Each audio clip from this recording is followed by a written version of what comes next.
There we are. There we are. All right. It's the JillStream with a few technical difficulties, but we are here now. And all right. So, well, first of all, just a few. Yeah. Well, first of all, Jill, hello. Hello. And of course, I am Antonio Bryce. I'm the other half. It's Bryce and Bryce of the JillStream. But let's go through the rundown so we can get all the shilling out of the way. All right. So. You can catch the JillStream every Wednesday and Friday at 6 p.m. Eastern Standard Time, except for today. Just a little late. Yeah, just a few minutes late. But yeah, every Wednesday and Friday at 6 p.m. So we will be doing Wire Wednesday on Wednesday at episode 6, which is actually called The Wire. Yes. So that is so we'll be doing that on Wednesday at 6 p.m. Eastern Standard Time. And of course, you can catch us on iTunes, Spotify, iHeartRadio, and of course, please go to anchor.fm/Akari Press. You can subscribe to the podcast. You can, for the price of a cup of coffee, you can help us out and all that good stuff. And of course, please acknowledge our dear friends over at Planet EJOBN.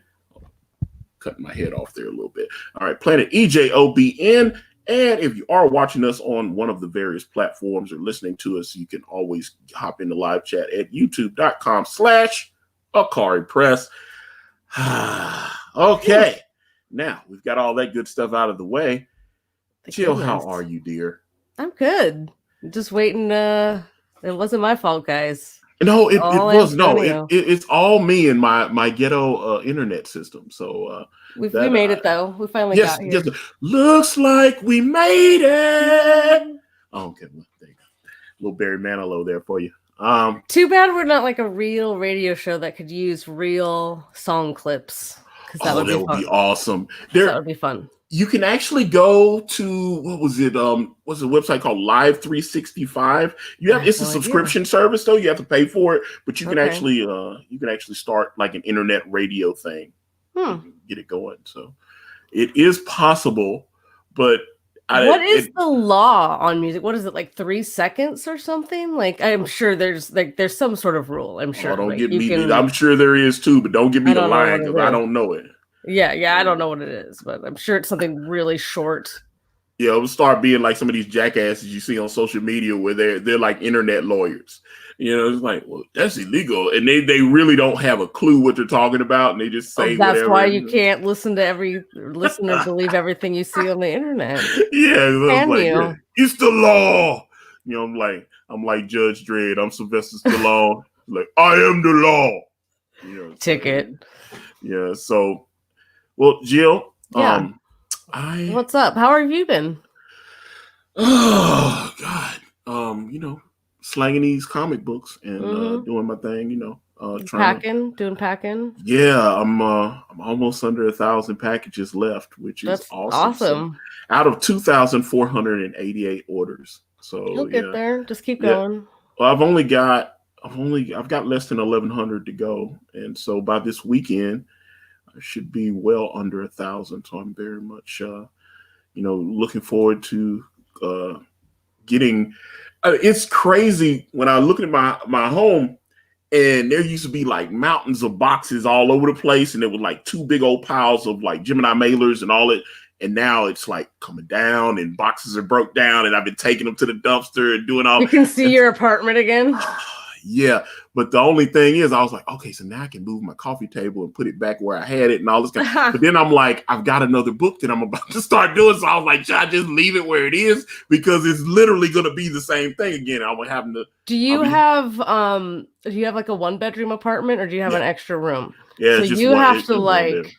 I guess you might need to just like convert your, I don't know, like front room or living room or like, I'm sure every apartment has like a common room area. Like you're gonna need to just turn that into the living like your room. Permanent packing station. I guess. That's because this is my dinner table that I'm sitting at right here. So I've got comics all around me. Yeah, I see your refrigerator, your office, your kitchen. And then so I've got my big screen TV was pointed towards the couch, but now I have it I have it turned. It's actually turned towards the kitchen so that I can be packing and looking and watching TV at the same time. Because that's where you are. You have to. I got everything. Like I've got and I learned that from working at Amazon, because that's how they had everything. When you were at the pack stations, they had the monitor. They had it. They tried to encapsulate you in as little spaces. Wait a minute. I saw my screen froze. I was like, oh, you're good on my end. Okay, good. Because I was like,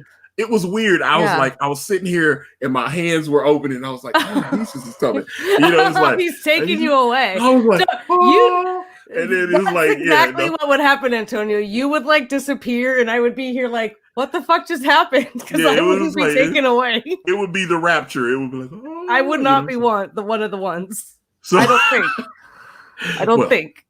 Well, yeah. So, but like I said, I've kind of got myself set, because I've got bags, boards, envelopes. I've got Gemini mailers within an arm's reach. I can reach here. There's my do not bend tape. I've got the bookmarks and stickers and tapes, and here's all the little prints and everything. So I've got everything set in the tight space, so I can just grab everything, boom, and I pack it, set it on the ground, grab to the next one, go to the boom, boom, boom, boom, boom, print the label out, boom, boom, go on, and that's what I'm doing. Yeah, so it's everything system in place. Yeah, try it. Yeah, and I think when I first started, I was trying to figure out how to be more, how to keep it more organized and try to figure that thing out. And so now, as I've processed over 1,000 of these things, you process 1,300 orders, you're like, okay, I think I've kind of more figured it out now. I've kind of figured out.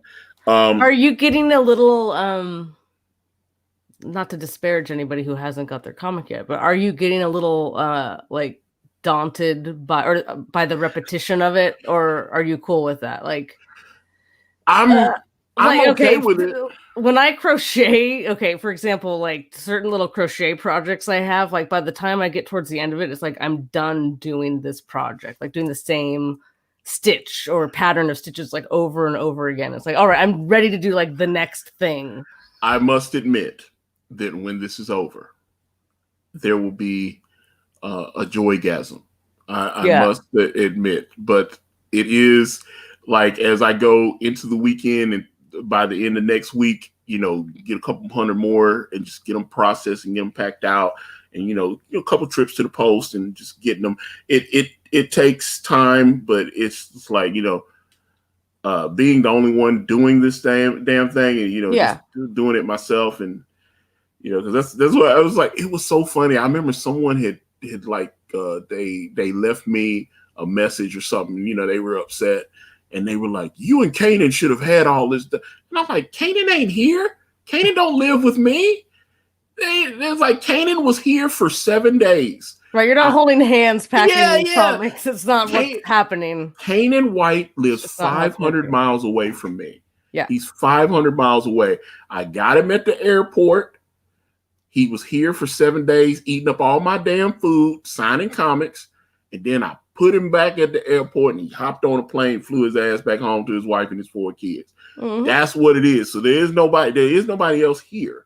So it's I always find that funny when people say that, and or they they come up with these what they believe are simple solutions to solve the problem, and it doesn't actually work, because it would require money that I have already put into the packing materials and all of they're not doing. They don't know all the circumstances. Yeah. I fall into that trap a lot of like wanting to be like, well, what about like, what if you do this or something, or like, or I think everyone can fall into that trap of like, wait, what about, why don't you do it this way? But you don't always have all the facts. Well, I had somebody and you are consistently doing it. So and someone else, he wrote me, and he was like, well, Antonio, I did a crowdfunding and I was able to successfully fulfill it. And I looked his crowdfund up, and he had 104 backers.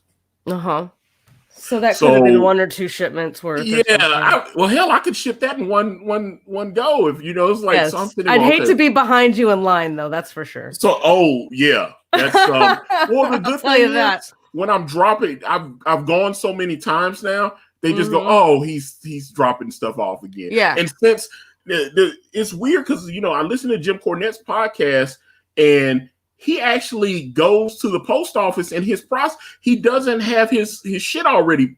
He has them packed and everything, and he has like an address label on it, but he goes with like 80, 100 packages. And he has to like pay for all he's the postage. He's paying for them right there. God, yeah. And I'm like, dude, order your. I've got my. What is it like? Postsomething.com or whatever. It's there are things you can do. There's like 4 or 5 of them now, but I tried to figure it out. Yeah, and I'm using ShipStation, but I heard him describe this, especially the international orders where you actually have to do the custom stuff. I would want to choke him if I was at the post office. Oh my God. That sounds just like classic old man syndrome, kind of like not wanting to do things in a different way or even knowing how to. Yeah. Now, one thing he mentioned was, he's got a little dolly cart. I bought one. I went on Amazon out because this is what I was doing. I was just trying to like carry the packages by myself, and I didn't have a car. I was like, oh yeah, God, this is, I was like, okay, like let me go back trips, to and I was having to go back to the apartment. Let me load, I'll load my trunk up, but I would have to, okay, let me grab like 15 packages and walk up in, phone, drop them off. Okay, let me go back to the trunk. And I was doing that. And I said, shit. And I heard Cornette talking about a dolly. I said, man, I need one of them. So I went on Amazon, ordered me a little dolly. And so then I was able to just load everything up. And then so I've got it. Yeah. So those are things that I'll keep this dolly because I'm going to be doing that more. Reminds me of when you went to school. Do you remember like they had a book room at my school where you'd go like whatever books you were reading for a certain class. Like this would be like elementary school and middle school. Like you'd go to the book room and the people were in charge of like doling out the books. Like if you're reading, Catcher in the Rye that year, like everybody get a book or whatever. And they had these book carts. Do you remember those? The book carts? Anybody? Yeah. We had that in the library. That's like in the library for sure. I don't know. That just made me think of that. So like I said, random thought. The way I started the packing process and the way I am now is a lot more efficient. But I'm learning on the fly, and a lot of people don't understand. So I'm like, and it's just like, hey, let me leave. Let me send him a nasty message. Let me send him a nasty DM. Let me do this. Let me leave snarky comment on the. And I'm like, at some point, I'm like, I feel so much freer now because I'm just like, let me just. Depending on what it is, I'll respond or not. And are the snarky comments from people who haven't got stuff, who have got stuff, or who aren't even going to get stuff because they haven't even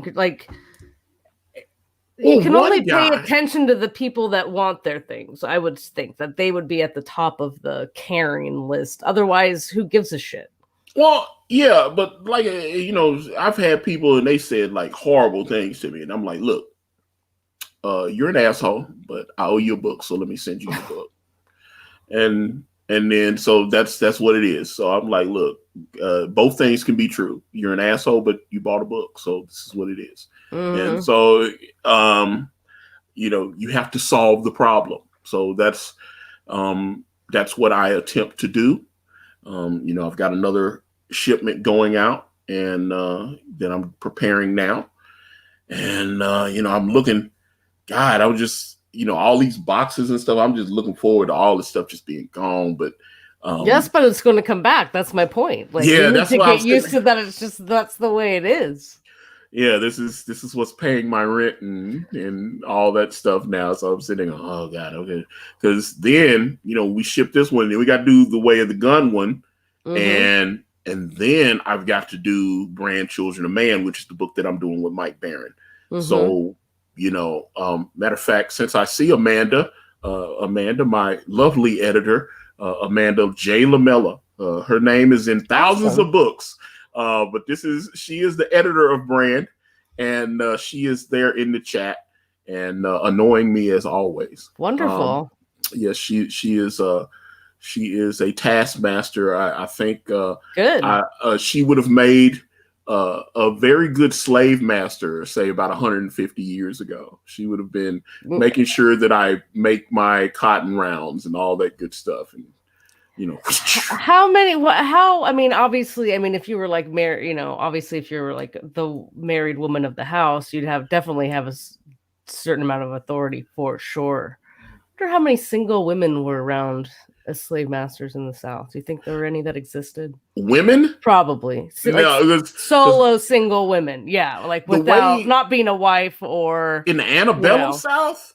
I'd be very because I'm sure there, someone their father passed or whatever, but I mean, it was almost expected, back then that a woman should have a husband, right? And that husband was going to manage the property and all that stuff, It's like one of the reasons why I never want to be married ever. Like I never want to be legally married. But you are married though. Yeah, but I'm not like legally married. Well, see, here's the thing, though. Like, I don't want to play the little game. Like, if I want to be with someone, I'll be with someone, and I'll do that. But I don't know. But I'm saying, do they not have common law marriage? Because we have common law marriage. California does not have common law. Okay. Because here in Tennessee, if you're with someone for 7 years or more, it's considered a common law marriage. Yeah, so, California is different. Okay, so you don't have that. Okay, because I was like, you got 2 decades in. You got 2 decades in with this with one gentleman, Mr. Ewell, and you got 2 decades in with him. So I was like, you might as well you wifed up. I can drop him whenever I want. Hopefully, Yule's not watching. LOL. That would hurt. He knows me. I'm joking. He knows I'm invested in your relationship. That would hurt me. The longevity of a 2-decade relationship. And this is.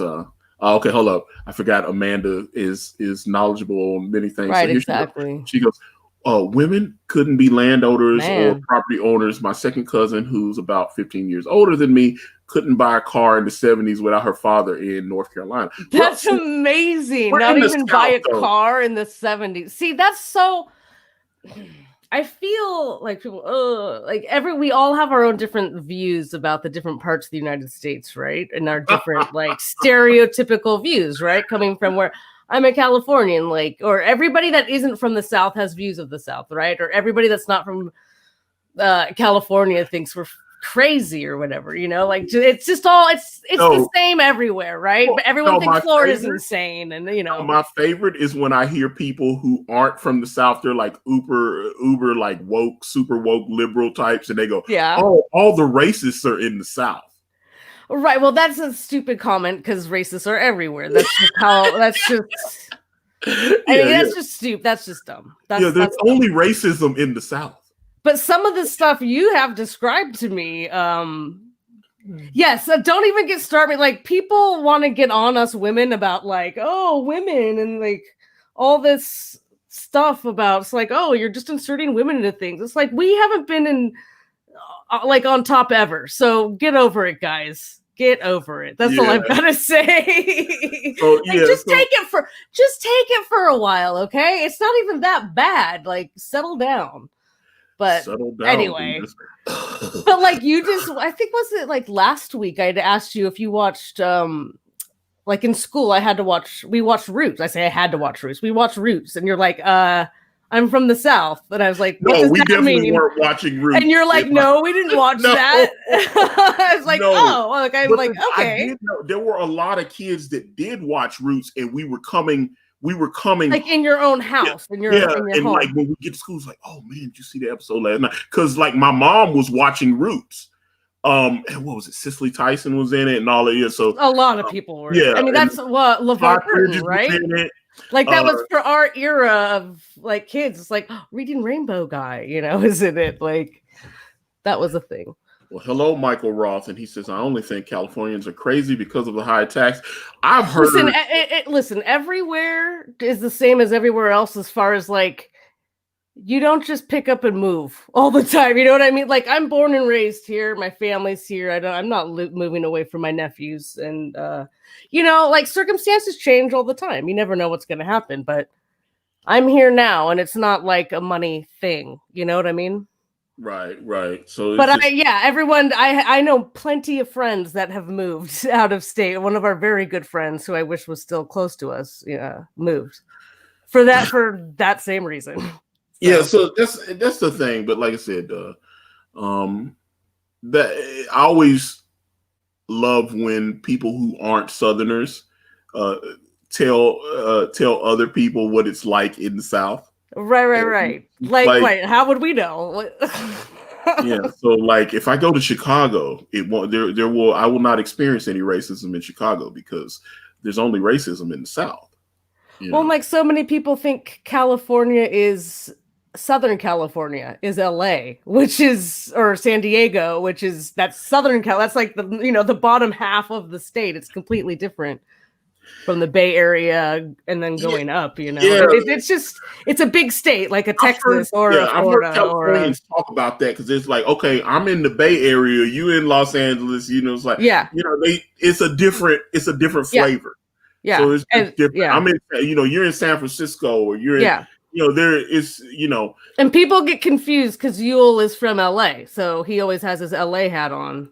So, is that sometimes bad? People be like, no. Well, around here, like, there are a lot of hardcore Giants fans and, and Warriors are pretty big. Like we're just the city right next door to Oakland. So, Warriors are huge, and he's a big, he's a Lakers fan as well because he's an LA boy. That's where he grew up.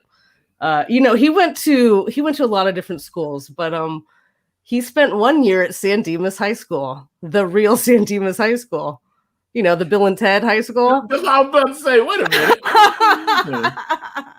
Which that's out now. That's out. The Bill and Ted Face the Music. Is it out or is it going to be out? I thought. Well, there's a couple of reviews. Well, I guess maybe they're YouTubers that got early access or something. Sure. But it's Friday though. I think it is opening today. I'm interested in seeing it, but I liked the first one. It doesn't quite hold up. Awful though. I've seen some of the reviews that I saw, and the other ones aren't great either though. So I thought the second one was bad. The first one I love. Have you seen it recently though? It doesn't quite hold up, if I'm honest, but I still enjoy it for nostalgia reasons. Oh, see, Amanda getting triggered in it. It's like it came out. Okay, so it did come out today. Okay. I've got to see it. I want to see it. There's a guy that I watch on YouTube called the Birdman, and okay. Well, Michael, you can DM me your password or something so I can watch it or whatever. If you got like a digital that I can, I'm always janky like that. I'm sharing. You know what though, Keanu, those guys, I think both. There's nothing like they deserve support. Like Keanu's cool. You only hear good things about Keanu Reeves and Keanu's so. Is it Bill Winters? What the heck is his name? He's the other dude. He directs. He does a lot of different stuff. I agree with that. Seems cool too. He had a reputation like, oh God, that guy's career just you couldn't find him on a milk carton, and then you actually investigate and find out he was like doing a lot of stuff behind the scenes, and he's making money. He didn't just fall off the face of the earth. He's doing a lot of production stuff and stuff. He's not a loser just because he's not in front of the camera making movies. He's making boss moves behind the scenes. He's actually making a living at this movie game, like strangely enough. Good for him is what I have to say.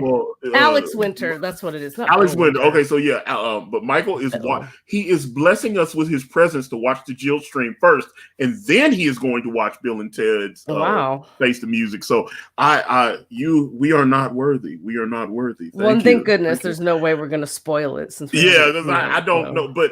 I do know it involves. They both have daughters. It looks like in it. One of them is a boy. It's a boy and a girl. Oh, okay. Yeah, one has a boy, one has a girl. But I saw the poster, and the boy looked very androgynous. I thought he was. I thought he was a girl. And then well, maybe that's why. Maybe that's why I thought it was two girls. I thought it was a girl, and then I realized that it was just a boy that. That had like a very kind of gender neutral appearance. But it would appear to me that they're setting it up so that one's son could be with the other's daughter. And they're like, honestly, they are both girls. Oh God, that's bad. So I was right. I thought it was a boy. Okay. The Okay, director so said, now I oh, just okay. have to say, like, I have zero problem with this idea. Like, they're two old guys.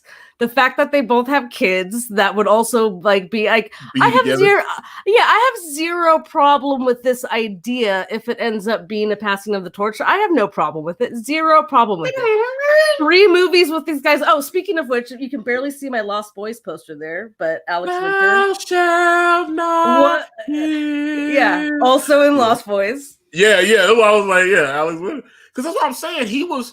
They thought, Keanu, nobody knew because like Alex was in he was in Lost Boys and that was a big hit. They thought this dude was gonna be a big star too. That's why I was like a lot of people Really? kind of goof on him, because they were like, he did like a couple movies and you just never saw him again. And then you find For a out that he's movie doing like, star, he kind of has a funny looking face. Like I'm just being like but hardcore. Like if I was a he could be casting director, somebody that's not maybe a leading man, but he could be Mhm. someone.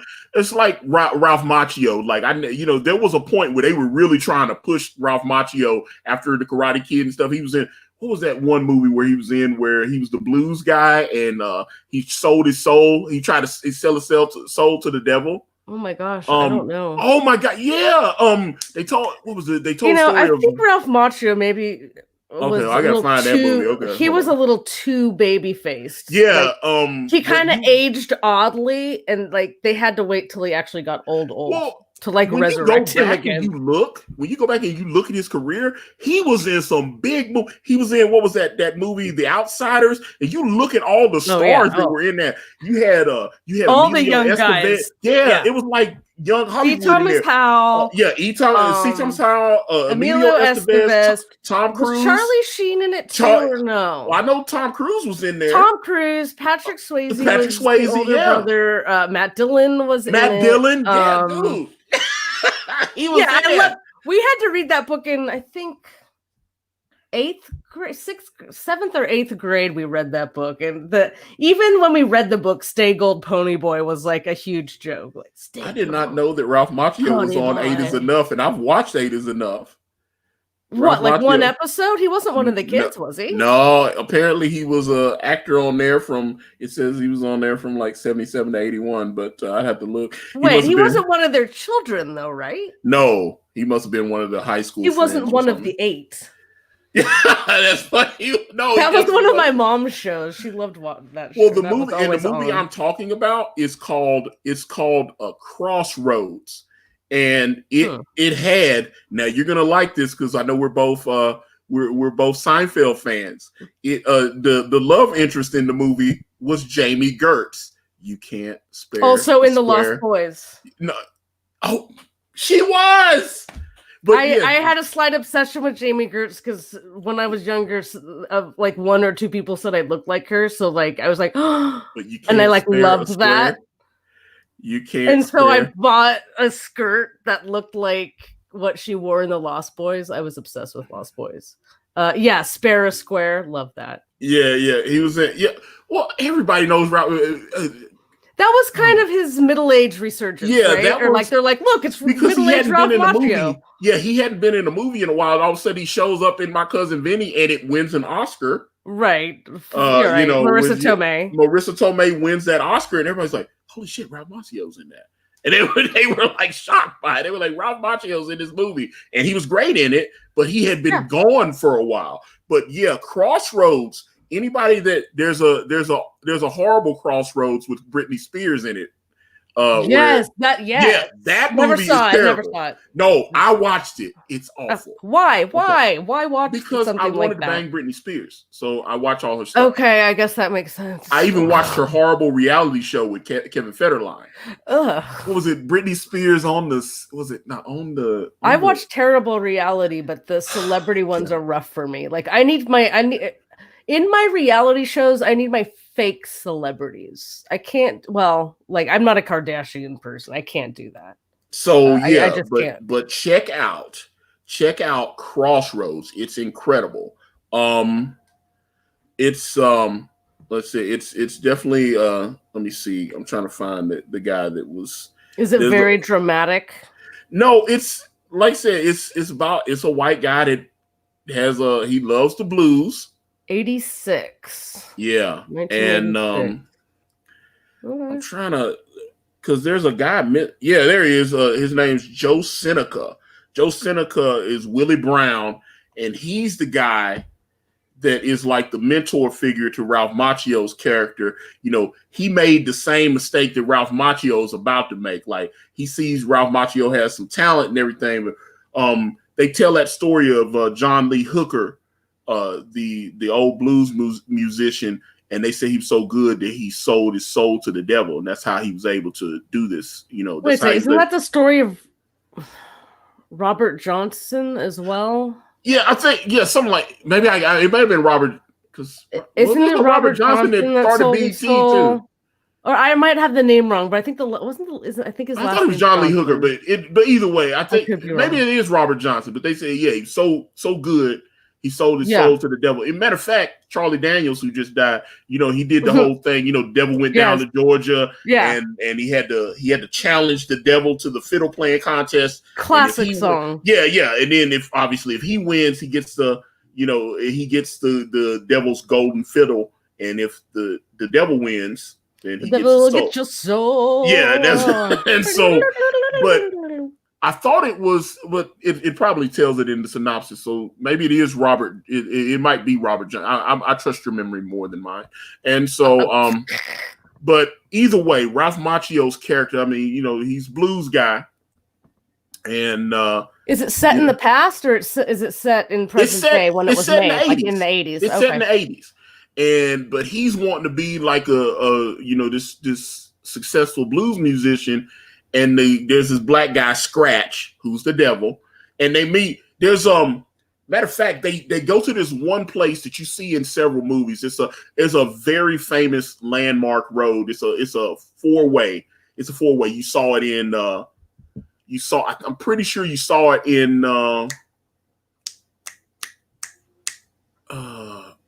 Okay, hold up. Castaway. Remember the last scene in Castaway with Tom? I have Tom to admit, Hanks? I've never seen Castaway. Oh my God! Okay, it seemed kind of boring. Like Tom Hanks. Great. Like I know he can act, but like I never cared. Yeah, Helen. I have to admit, I've never seen it. Like he's got a soccer ball. Yeah. Like, hey.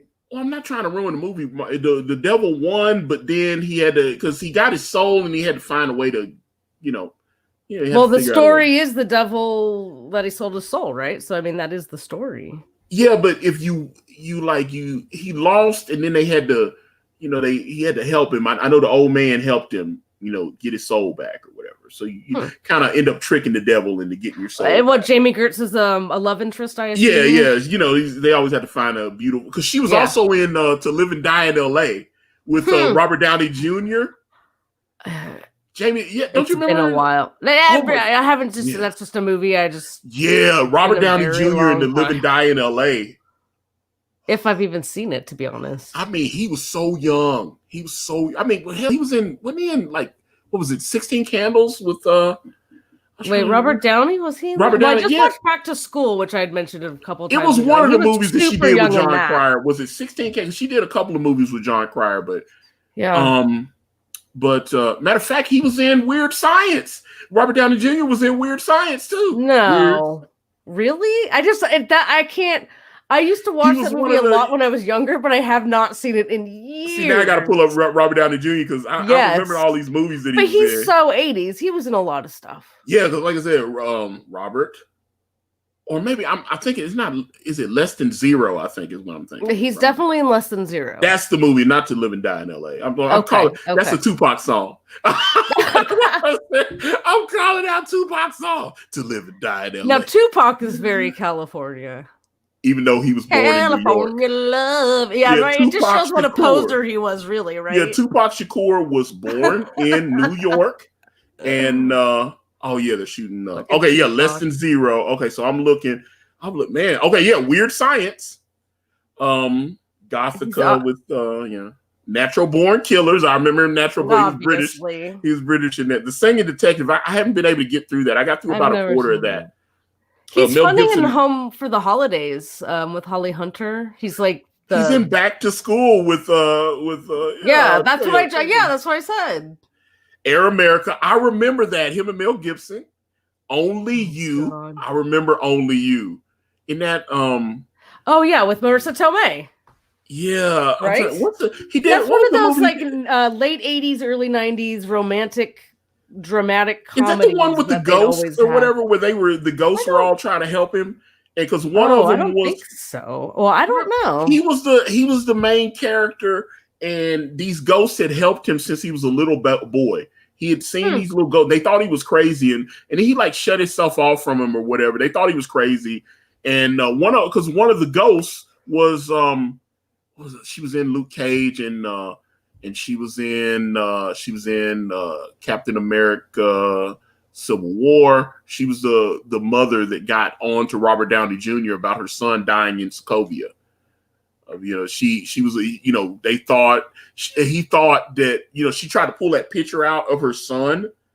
I've and, seen these and movies once. Oh, okay, because you don't remember the black woman. He comes out after he gave the speech at the school or whatever and gave everybody the free scholarships or whatever. And then I don't remember. they were talking, and then she reached in her purse and he thought she was grabbing like a gun or something to hurt him. And he like grabbed, and then she looked at him, and then it actually that scene actually played because he automatically assumed she was trying to hurt him, and then she was just pulling out a picture of her son to show.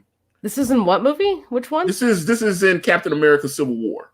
Oh, But she was I barely paid attention to that movie. I'm not I don't. I think I don't it is on. Let me look America on Only You because I remember there was one. I just pulled up Only You, Antonio, and listen to this. So Alfred there was Woodard. a movie in 1992 starring Helen Hunt and Andrew McCarthy, and then in 1994 there was a movie called Only You starring Marissa Tomei and Robert Downey Jr. That's super random to me. I don't remember the Helen Hunt one at all. Okay, Helen, because Bonnie Hunt and Kelly Preston. Yeah, Bonnie Hunt's in Only You, the 1994 one. So there's two Only Yous with Robert Bonnie Hunt's in every. Apparently, that's so I know she weird. got pregnant at the end of Jumanji, and I was very happy about that.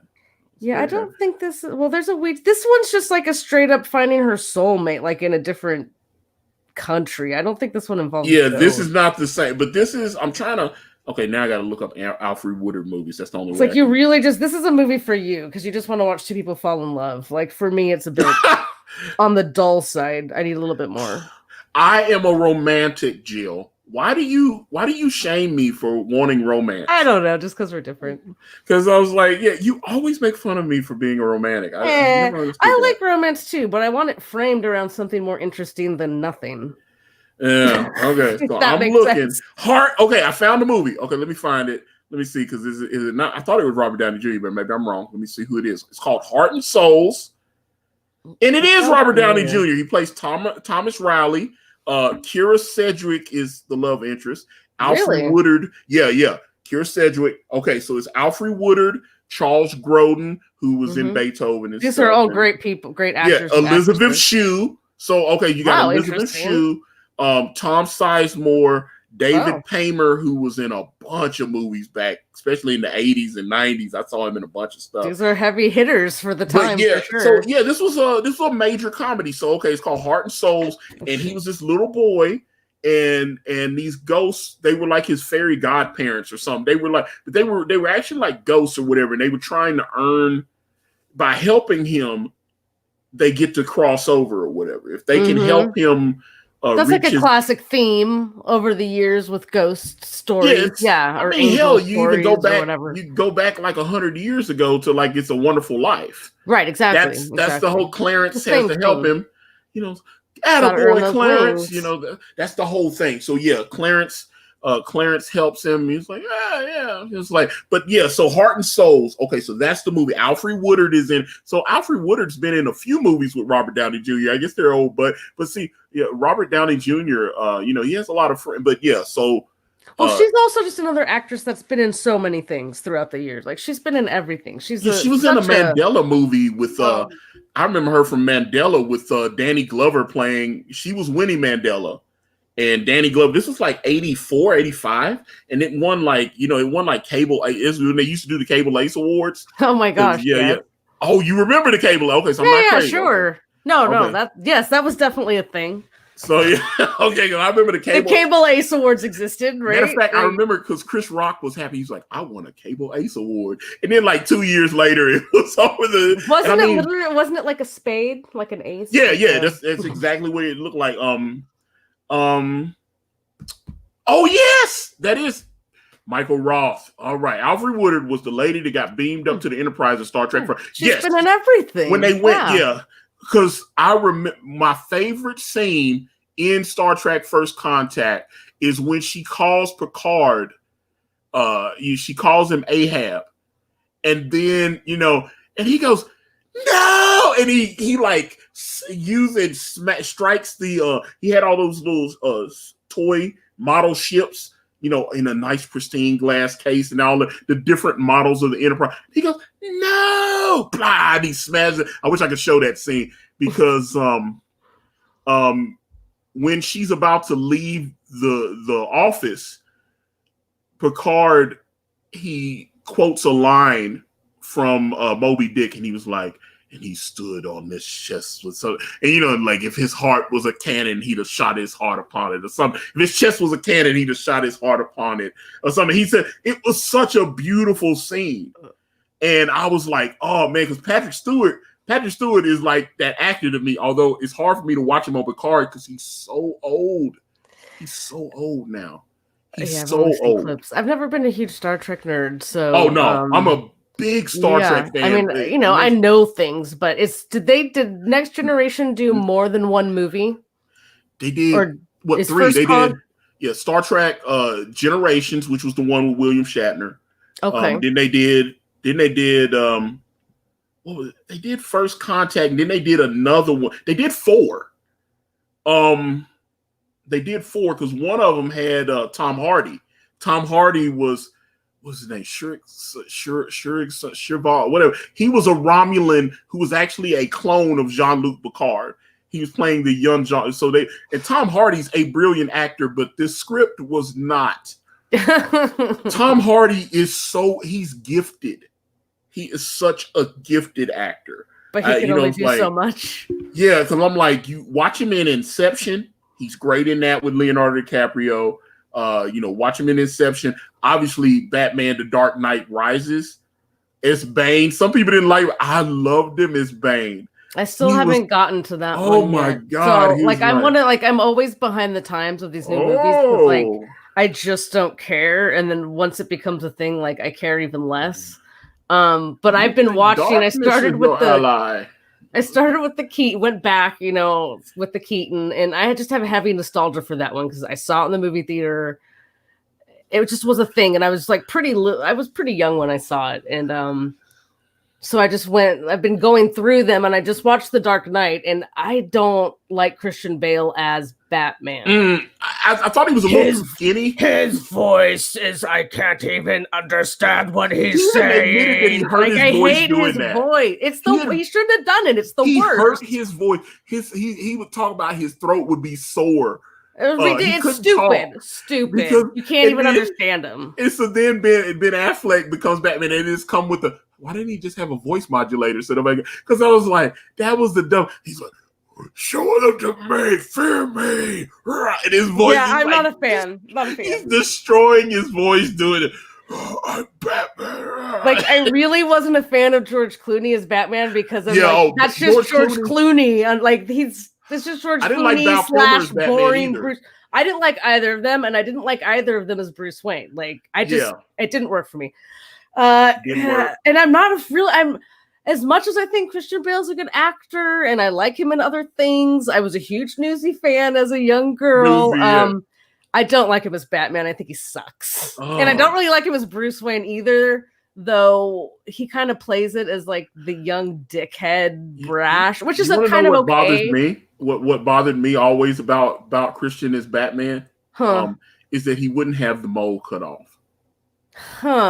That always bothers me. That sounds like something Yul would say. He has that mole that's right there on the inside of his. He won't have, and I'm like, dude, you're Batman. Cut the damn mole off. Like it's gonna give you away, or you just don't like it aesthetically. It disturbed me to watch him on the screen and see that little bump right there by his eye. Poor guy. He's born that way. He can't help it. I was like, get rid of that. Though he does have a lot of money as Bruce Wayne, but maybe he likes it. It gives him character. That's the thing. It because even Enrique Iglesias, but Enrique Iglesias, he freaked everybody out when he had that, he had that little mole on his cheek, and he cut the mole off about a year and a half, 2 years ago. He didn't even say moles like that can become problematic. Yeah, it metastasizes. It becomes cancer. It can. But he's with what was her name, Maria Sharapova or whatever. No, he's with Anna Kournikova. I forgot. There's two of those Russian chicks, but he's with both tennis players though, right? Yeah. Anna Kournikova and Maria Sharapova. He's with Anna, and they've got 2 kids, not 3. I think it's just 2. I think a boy and a girl, but they got they're but they had broke up and then they got back together, and also but he didn't even tell anybody, because that's like his it's like what was it, the model chick, Christy, what was her name that used to do all the Pepsi commercials? Cindy Crawford. She had the beauty. Yeah, she has her classic. Yeah, so Enrique had the thing. Matter of fact, I remember I was watching like Mad TV and they made fun of Enrique. They were doing an Enrique segment, and in every, like, they would cut away, and when they came back, he had a bigger mole. And then they cut back, and then they come back, and the mole would be even bigger. It started off as a little dot, and it kept getting bigger and bigger on his face. So it was so funny. It was so funny. I'm trying to look, because I think Cindy Crawford may have had hers removed, and it may have been because of. I'm just looking because I'm trying to. So, Enrique had his cut off, and he didn't even say anything. And then he showed up, and some paparazzi had taken pictures of him, and they go, "His mole's gone." Someone just noticed his mole was gone. They just so used to seeing that mole there, and they were like, "His mole." And then so it went viral that his mole was gone. And then finally, reporters reached out to him, and he gave a statement. He was like, "Yeah," he said, "I talked to my doctor, and he talking about it could become cancer later on, so I had it cut off." Yeah, and he just didn't make it. He said, "I didn't realize it was going to be such a big deal because people freaked out because my mole was gone, because that was a trademark. It was like it's him. He's like, I can be a hero, and you see the mole is like talking to you. It's like singing duets with him and stuff on his face. It's There's a Futurama episode where Leela has a mole on her butt that sings. You know that one? And Fry takes a video of it. Yeah. So it's like it's talking to you while it's. I will stand by you forever. And it's like right there on your face, like just making you can't take my breath away. I remember, did you see the video to that? It was on MTV. I remember when it debuted, Jennifer Love Hewitt and Enrique Iglesias, Mickey Rourke is the bad guy. He's the villain. So he's the villain, and I guess they had robbed him or did something, and so they're on the run. They love it. It was like she was his girlfriend, she was Mickey Rourke's girlfriend, and then they robbed him of the money, and took off running. And obviously he found them with his thugs, and it was he decided. Matter of fact, I know when we get off the air, I'm gonna have to watch the hero video with Enrique Iglesias. The '90s really stepped it up with the storytelling music videos. They really videos suck now. It's like everybody's like, okay, especially hip hop videos, because like Hype Williams would direct all these videos, and everybody had a fisheye lens, and boom, boom, boom, boom, boom. You know, like I loved him with the Busta Rhymes videos, and like all the hip hop. TV was just more of a thing back then, though. Like we all watched TV, and now everybody is on their phone. They're streaming it's a different. On YouTube. It's just so different. It makes me feel so old sometimes, but I don't know how the kids are listening to music and watching videos. I have no clue because I don't do it these days. Because I'm trying to remember. It's just not what I do. What's the guy? Should that lead into our topic? Well, hold up. I'm getting there, but because I don't want. It's like you got to let me build. You got to let me build. But okay, so. What's the guy? Little Perp or something? He's one of these little rappers. He sings a song called Gucci Gang. Gucci Gang, Gucci Gang, Gucci Gang, Gucci Gang, Gucci Gang. And he tried to. That sounds annoying. Yeah, it was like the video's only like hold up. I gotta find out who the guy is. I thought it was Lil Perp or Lil Peep. It sounds like Baby Shark or something. It sounds like Baby Shark dude. No, stop. Oh, yeah. I shouldn't have even said it. Okay, so yeah, the rapper's name Little Pump. Okay, so it's yeah, his name's Little Pump, and he goes Gucci gang, Gucci gang, Gucci gang, Gucci gang, Gucci gang, Gucci gang, Gucci gang. Spend 10 racks on new chain. My big love going wrong back. You know what I'm saying? That's it. So it's like actually one of the shortest. It's one of the short. It had like the record for like the shortest song to chart on #1 on the Billboard, because he just keeps saying Gucci gang, Gucci gang, Gucci gang. And then in the video, he's walking with a tiger and all this kind of stuff. The video doesn't make any sense. Gucci gang, Gucci gang, Gucci gang, Gucci gang. 100-something, 200 million. And how long is it? It's like 2 minutes and 20 seconds or something. So. And that's the shortest video? Yeah, it's like really? to actually chart on Billboard. Okay. Because I remember I'm thinking, what is it, like 30 Purple seconds? Rain? Like 2 minutes sounds way too long. Yeah, it was like, Prince had like the longest, although I think somebody broke that record, but it was Purple Rain. Purple Rain at one point was like the longest song to chart on Billboard or whatever. So it was like, but yeah, he had like the shortest. But let me okay, so hold on.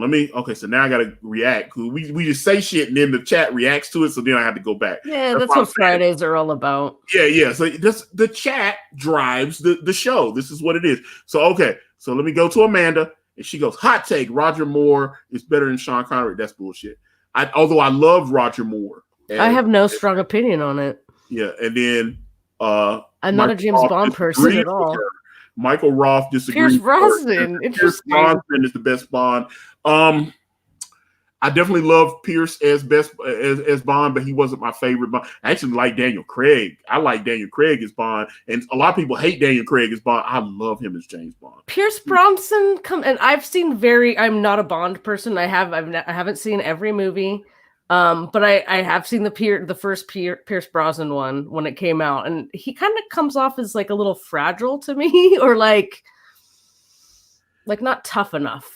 Okay, hold on. So let me get Amanda. Amanda is apparently our research intern, in addition to being the editor of Brand, and she says, and this is a hip hop quotable, that the shortest #1 song was the original "Stay" by Maurice Williams and the Zodiacs, coming in at 1 minute and 59 seconds. I'm trying to get the melody to that in my head, and I can't. Yeah. It's like it's not. It's like a 50s doo-wop song. Is it that one? I'm like, I don't know. There's so many of these songs. So. Tell us, please, if we were correct. Okay. So let me see.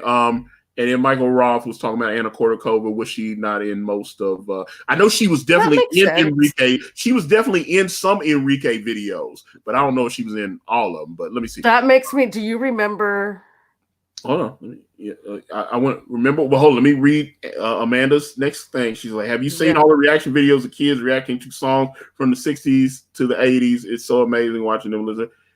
Interesting. Why is it amazing? Because I grew up listening to but I see that's so strange to me, because I am a very huge Jethro Tull nerd because of my dad, and I was really into that. Like my parents, I don't know, I always knew old music, and my mom listened to the oldies station a lot, so I knew 50s and 60s. Like it's amazing to me that kids would be like amazed by old music. Like, why are they amazed by it? Because it's actually good, although some of them don't think. Is that what it is? Yeah, it's strange. But Amanda, as I refer to her as our research intern, off the top of the old head, she said that wasn't research. I just knew that as a stat. But let me see. Art Chris back in the chat. Hello, Art Chris. Nice to see you again, sir.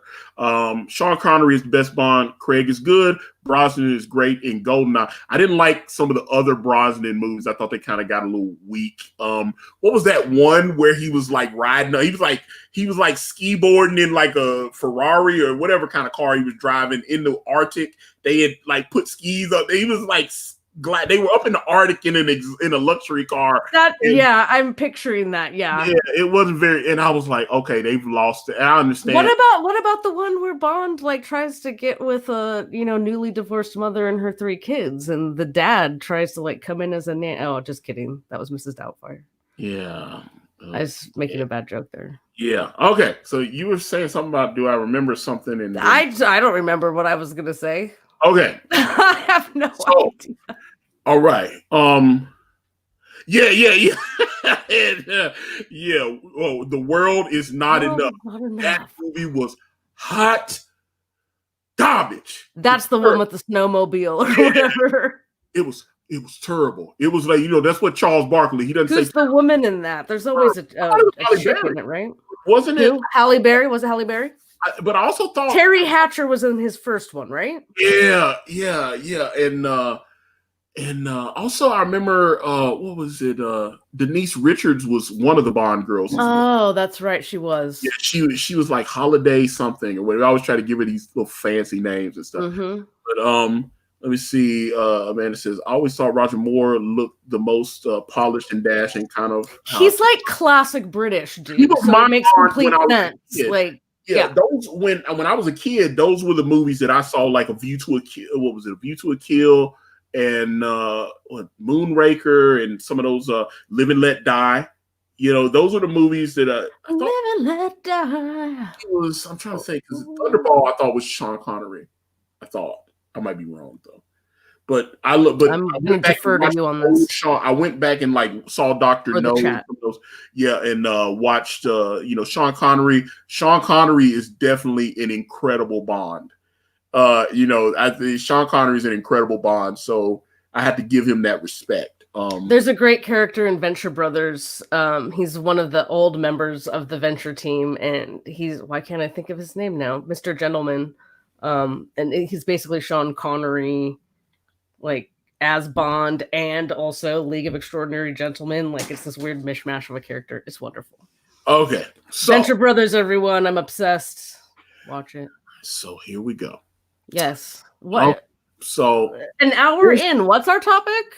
It was the show does not have a structure. It was like, stop it. Joking. I know you're joking.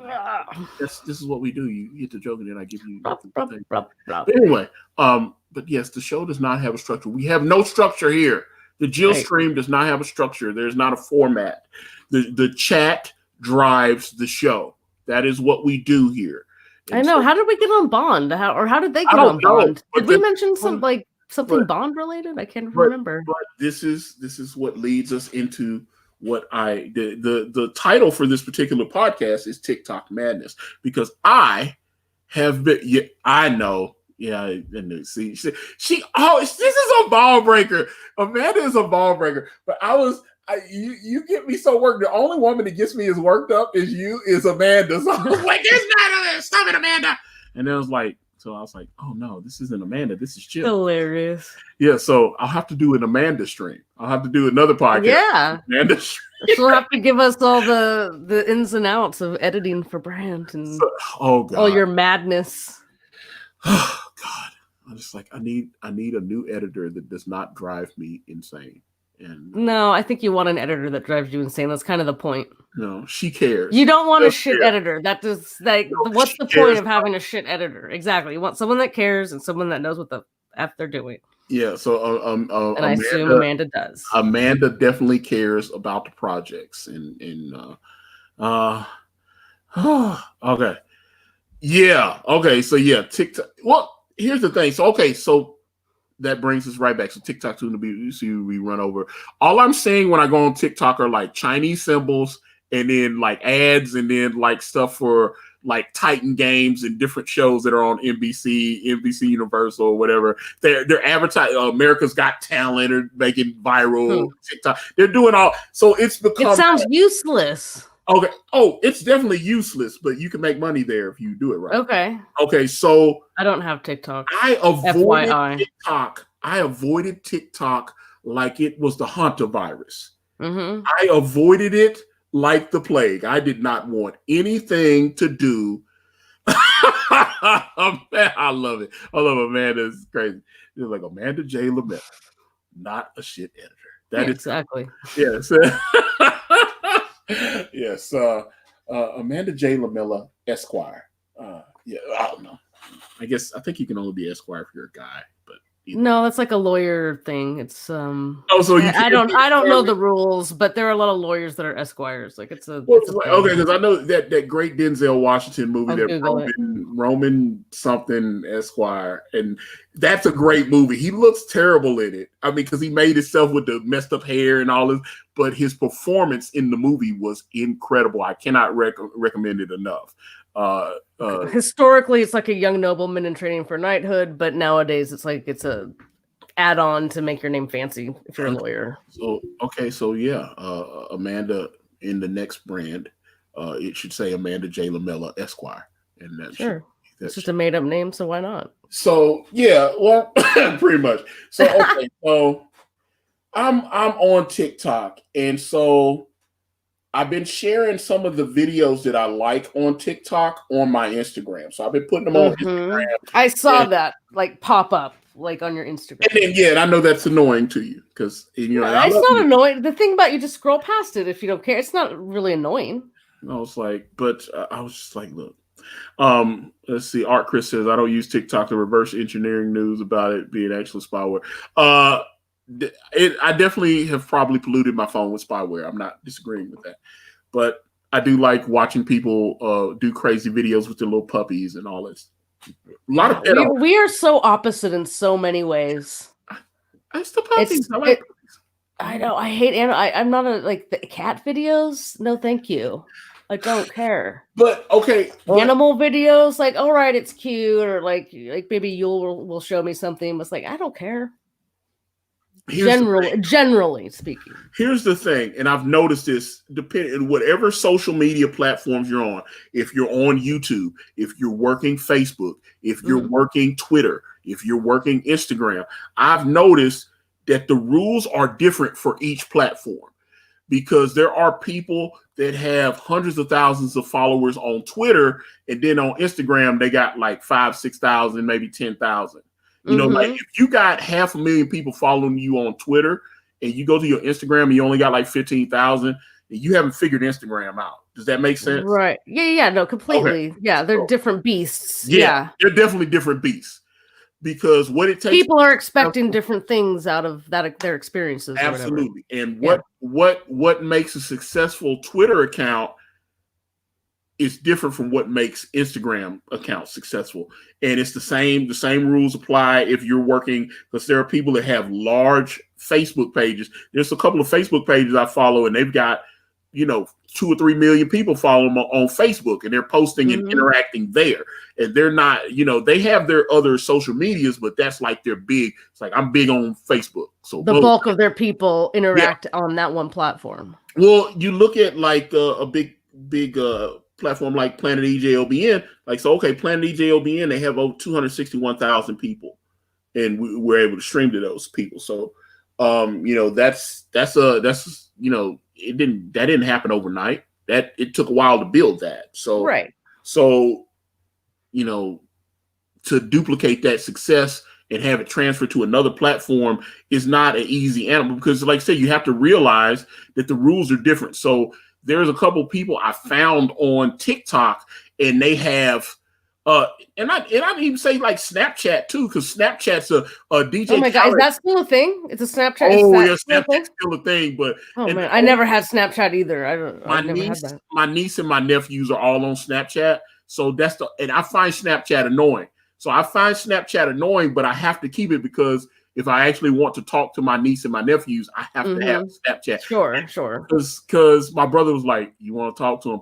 Get on Snapchat." That's the only thing they're paying attention to. Like, I text Trey and he don't answer me back. He said, "You want to talk to him? Send him a message on Snapchat. He'll answer." Well, they need to be See, that's bullshit. They need to be told. They need to be taught a lesson, and they need to text their uncle back. That's bullshit. If I send him a message on Snapchat, your brother needs to tell them to text their uncle back. Period. If I send him a message on Snapchat, I get an answer back. So that's all I want. That's so amazing to me. They get the text just the same. No, my brother had to tell me because I was like, what's going on? Is it a minutes thing?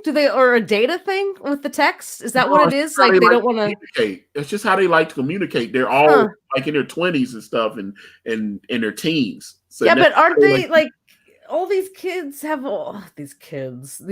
there's all these different things that they have to navigate. They can't just shoot a text back. They've got to go under one of their like 10 apps instead. I don't get that. I just don't get it. Besides like a data issue. Besides a data issue, I don't get it. I mean, you're not 22 though.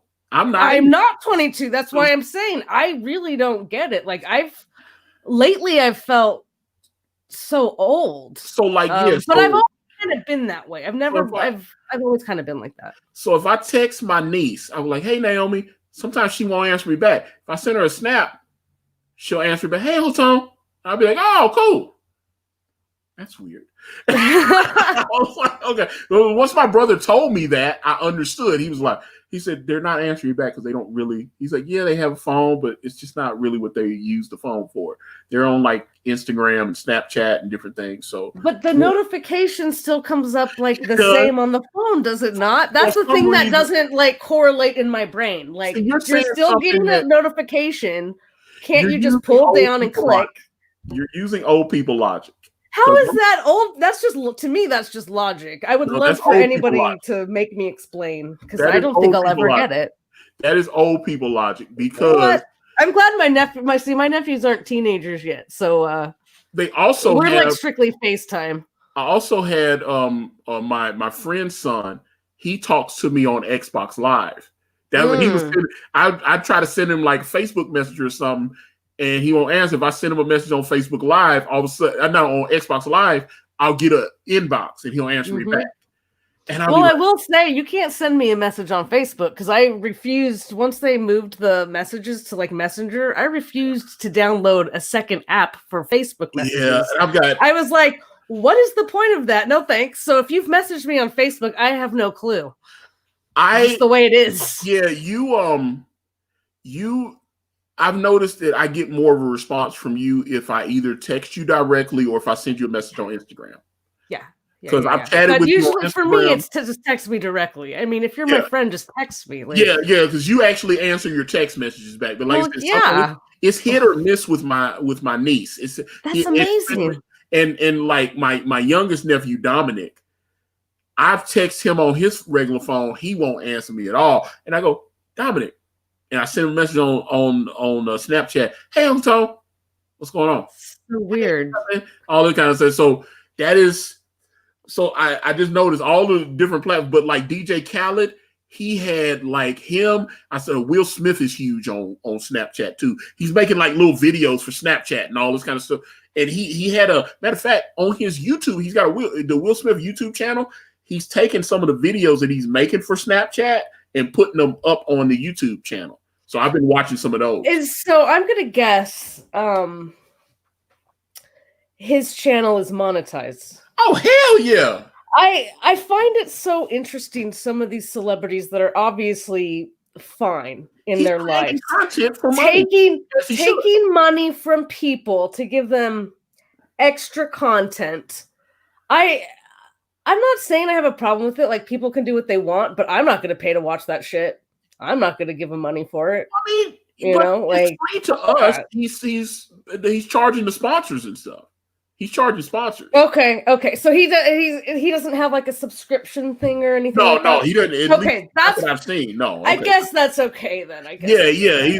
But yeah, they're using. There are sponsors. There are people that are wanting Will Smith to shout them out. And I noticed that when he posts on Instagram, he makes content for Instagram, because I've noticed he's doing Instagram content, he's doing Snapchat content, and then a lot of that content is getting transferred. Matter of fact, he did that one. There was one challenge that was going viral on Instagram, and he went to Paris by himself. His wife wasn't with him, and listen to one of our past episodes. Yes, and. He went and he had the drone and everything. They said he spent like almost $1 million making this video that was incredible. I think it was I'm trying to remember, was it the Mirror Channel? Whatever, but when he was using the song from Ray Schremer or whatever, and the drone, like he was up on like the Eiffel Tower or something. He was way up, and the drone's coming flying up over him and stuff. I was like, man, Everybody else is just using like their iPhone and making these videos, and they're getting hundreds of thousands of views. And Will Smith he actually put production. He spent money on this thing, and it got millions and millions. When I'm telling you, like, I remember within like a day he had gotten like 10 million views just on his Instagram. The Rock has that kind of power too. Like if The Rock does they said The Rock makes the most money out of any celebrity. I was just gonna say, I wonder what the numbers on paper looked like correlating to like what Will Smith, maybe not what he made directly personally, but just in general, what that video, made on paper number wise. There was a Forbes post, and they were just guesstimating, saying that it could cost you anywhere at least a minimum of $50,000-$60,000 for The Rock to post something about your product or something. Or was it Kyrie or Kendall Jenner? Those people were making like $40,000-$50,000 just to post. See, the Rock, I understand, like the Jenners and I just don't get it. Yeah, Kim Kardashian. Kardashian posts a lot of. Like, why do I want to buy something they bought? Like, I don't. It's so weird to me. I know at one point she had like 90-something million Instagram followers. That's amazing. So if she posts that that doesn't seem real. Fashion Nova bag or whatever that you can get it, people are gonna go look for that. Right. Like at least 100,000 people are probably gonna do that. Because I'm looking and they have social media managers and stuff. There's companies that you can they'd be like, oh, well, you have a large platform, but you don't have the engagement, and our team can work with you and help you get your engagement up and all this. And so that's why I'm like, when I started looking at TikTok and avoiding it, and I was like, man, okay, so I can make a 30-second video, or I can make a 60-second video. And then I can load it up. And if I've done everything, a couple of hashtags, just like the hashtagging system is very intricate, just like it is on Twitter and on Instagram. A lot of people put stuff on Instagram and they don't use the hashtags, which was the mistake I made when I first started posting stuff on Instagram. And I mean, I built my Instagram up to over 11,000 followers, and that wasn't easy. That was not easy to build up 11,000 followers on Instagram. That was not easy. So these are other things that kind of like, I get hashtags and stuff, but for me, like Instagram's like a personal thing. Like I'm not, I'm not caring about hashtags. So that some of that goes over my head, but I get it. I get the hashtag thing. So that's how people find similar posts and whatnot. And right. So, yeah. And, but like TikTok so I've noticed people they started doing this on Instagram as let me see. Okay, hold on. Let me get Chris's question because I want to answer it. So what else besides hashtags do you use on Instagram? First of all, when you build your page, especially if you're doing a business page, you need to have a theme. It's like, okay, so I produce comic books, right? So most of the stuff on my page is comic book art. And then I also post like memes and funny videos. So that just to keep people engaged, I try to post like funny memes, funny jokes, and then and even then, when you have that stuff on there, the hashtag system is a key. You got to have, because I've had a couple of things that I posted that got like 17,000 views and stuff like that. There was a video. This guy, you ever watch the show Vikings? I don't know if you ever saw that with like Floki. I know the show, but I've really never seen it. It was a video I posted about 3 years ago. I found it on this guy's a tattoo artist. And I got more views on my page than he got on his page, but I noticed he just put the video up and didn't really hashtag it like I did. He had tattooed this guy, this super fan of the show Vikings, he asked the tattoo artist, he said, I want you to tattoo Floki on my calf. And this dude did this incredible Vikings tattoo. The character Floki with the war paint on. He's like, I need to do it. And I looked on this dude's leg and I was like, holy shit, that looks incredible. And he, took like about a 40-50 second clip of, going around showing the intricate work that he'd done on this guy's leg. And I just reposted it from his page. I gave credit. That's another thing. Sometimes people take stuff off somebody else's page and they don't link back to them and give them credit. And that's a no-no for me. I take stuff off your page, I will link back to you. I agree. Credit. So okay, I can't stand because I noticed when I started getting a little bit more popping on Instagram, people would take shit off my page and they wouldn't give me credit for it. And it would piss me off. Even though I was like, look, my page is just an aggregator page. I'm just taking other people's content and linking. But then I noticed as my page started getting more and more views, people started like tagging me in. They were like, hey, please post this. They're creating some of the artists that I had featured. They would tag me to let me know that they had created something else and they were hoping that I would repost it because I had a guy DM me. He was like, dude, he said, I got like 20 new follows after you posted that art that he was happy. Mm-hmm. He saw because he had drawn like this little sick ass Batman thing or something. I posted on there. People were like flocking to his page and checking his shit out. He was like, man, yeah, my follows went up. He's like, thank you. He DM'd me and so he started creating stuff and he started tagging me. And I was like, I'm not going to post you every day, dude. It doesn't mean I don't like your stuff, but but that's not my job. I'm not going to make that my job. I'm like, I'm not. My whole page isn't just going to be your stuff. I'm looking like you. I follow like over 2,000 artists so that I can take their content and put it on my page. And and then that's the other thing I don't like about social media. To go off on a small tangent, like. Then you get into those traps of like, now maybe he's gonna resent you. It's like, well, why aren't you sharing my stuff or liking my stuff or doing this or that? It's like, it's too much. It's like I can't worry about other people. I gotta just worry about my own shit. And I got some just like what I like. Yeah, I got some DMs where people were upset with me because they were like, hey, would you share my art on your page? And I look at their art and it's not very good. Mm-hmm. Like if I post you on my page, you got some hot fire. That's how I found Kanan. Right, or you just love it, like whatever. It's your page. It's like whatever you like. Fire. Yeah, but there's a lot of artists on Instagram, and they all think that they're good. Mm-hmm. Of course, they're not all good. Mm-hmm. And like if I post you, then that means I think your ass is dope. That's the truth. If I post you, like I said, if I'm gonna put you out in front of my 11,000. You gotta have some hot shit. That's the truth. That's what it is. So that's why I found Elliot Fernandez, Jerkmonger. There's a lot. There's a lot of artists that I was surprised. They're like industry people, and they started following my page. I couldn't believe it. It's like that's how Dame Drops the food review on Instagram. I couldn't on YouTube. Over 1 million. I couldn't believe it. He started following me, and I was like.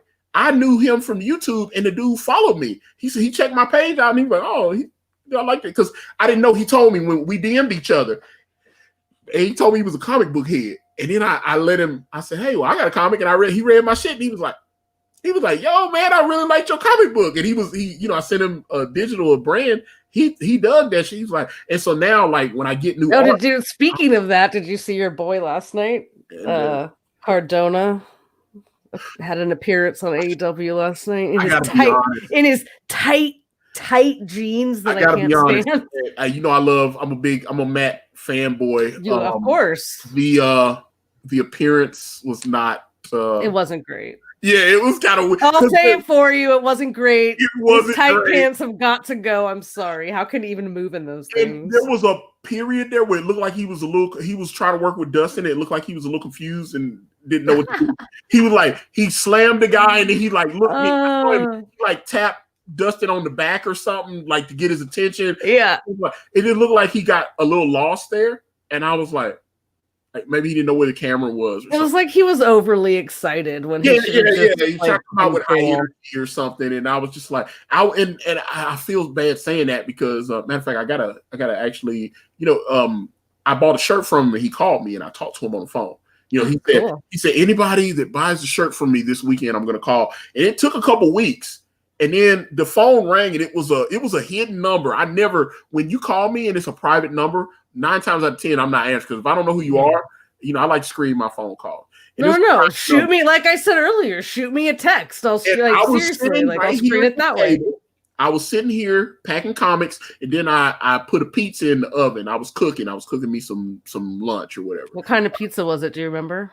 Oh, are you like a pepperoni boy or what? I like the meats. So it's like meat pizza. Pepperoni. Yeah, so salty. Oh, I'll get like a 3 meats or whatever. So and so I threw it in, and then I saw this private number. I'm standing there over the stove and about to pull the pizza out, and then all of a sudden the private number, I don't know. I was like, oh fuck it, I don't owe anybody any money. Let me open the phone. And so I did it, and I go, hello. And the guy goes, is this Antonio?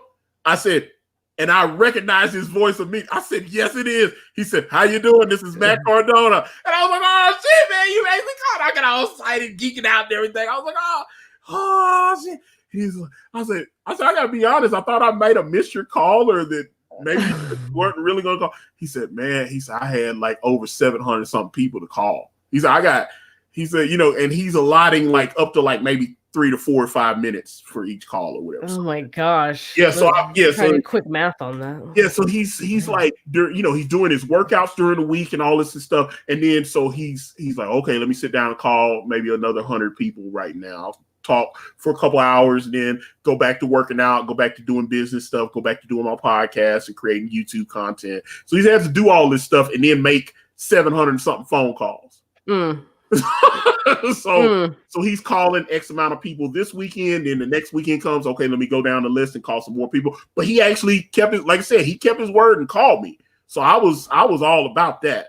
So but yeah, that's exactly my thinking. What Art Chris said, he said so many scam calls never pick up on the, like, if I don't know you, if you're going out of your way to mask the phone number, that tells me right there I really don't want to speak to you. But for whatever reason, even though he had his number masked, I called him and I answered the phone. You felt it, like you knew. You just knew. The force told me. So the force told me.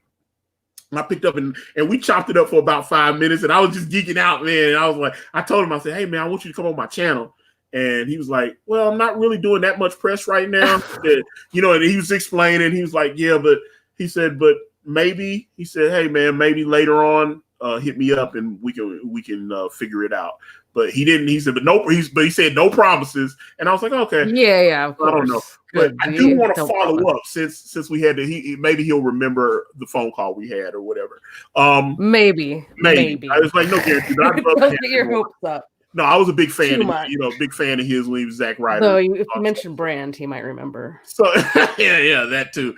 But it was, like I said, the rules.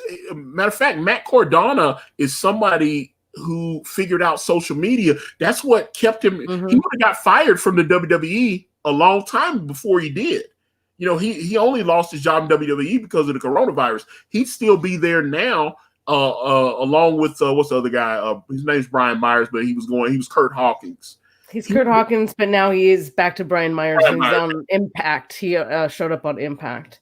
But they both, WWE, I can't remember when it happened, but there was like a transition where like every year or like every 6 months there'd be like a culling of like they'd like fire a slew of people, like kind of like underling wrestlers that they don't use.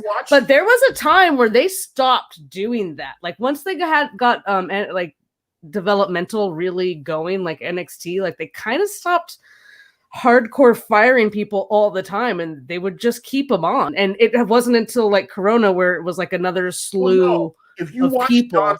John Cena did they did the Monday night thing or whatever, it was the SmackDown versus Raw thing when John Cena the Ruthless Aggression special that they did it was like 5 parts on WWE Network. And they did one specifically on John Cena, how he rose through the ranks and became John Cena.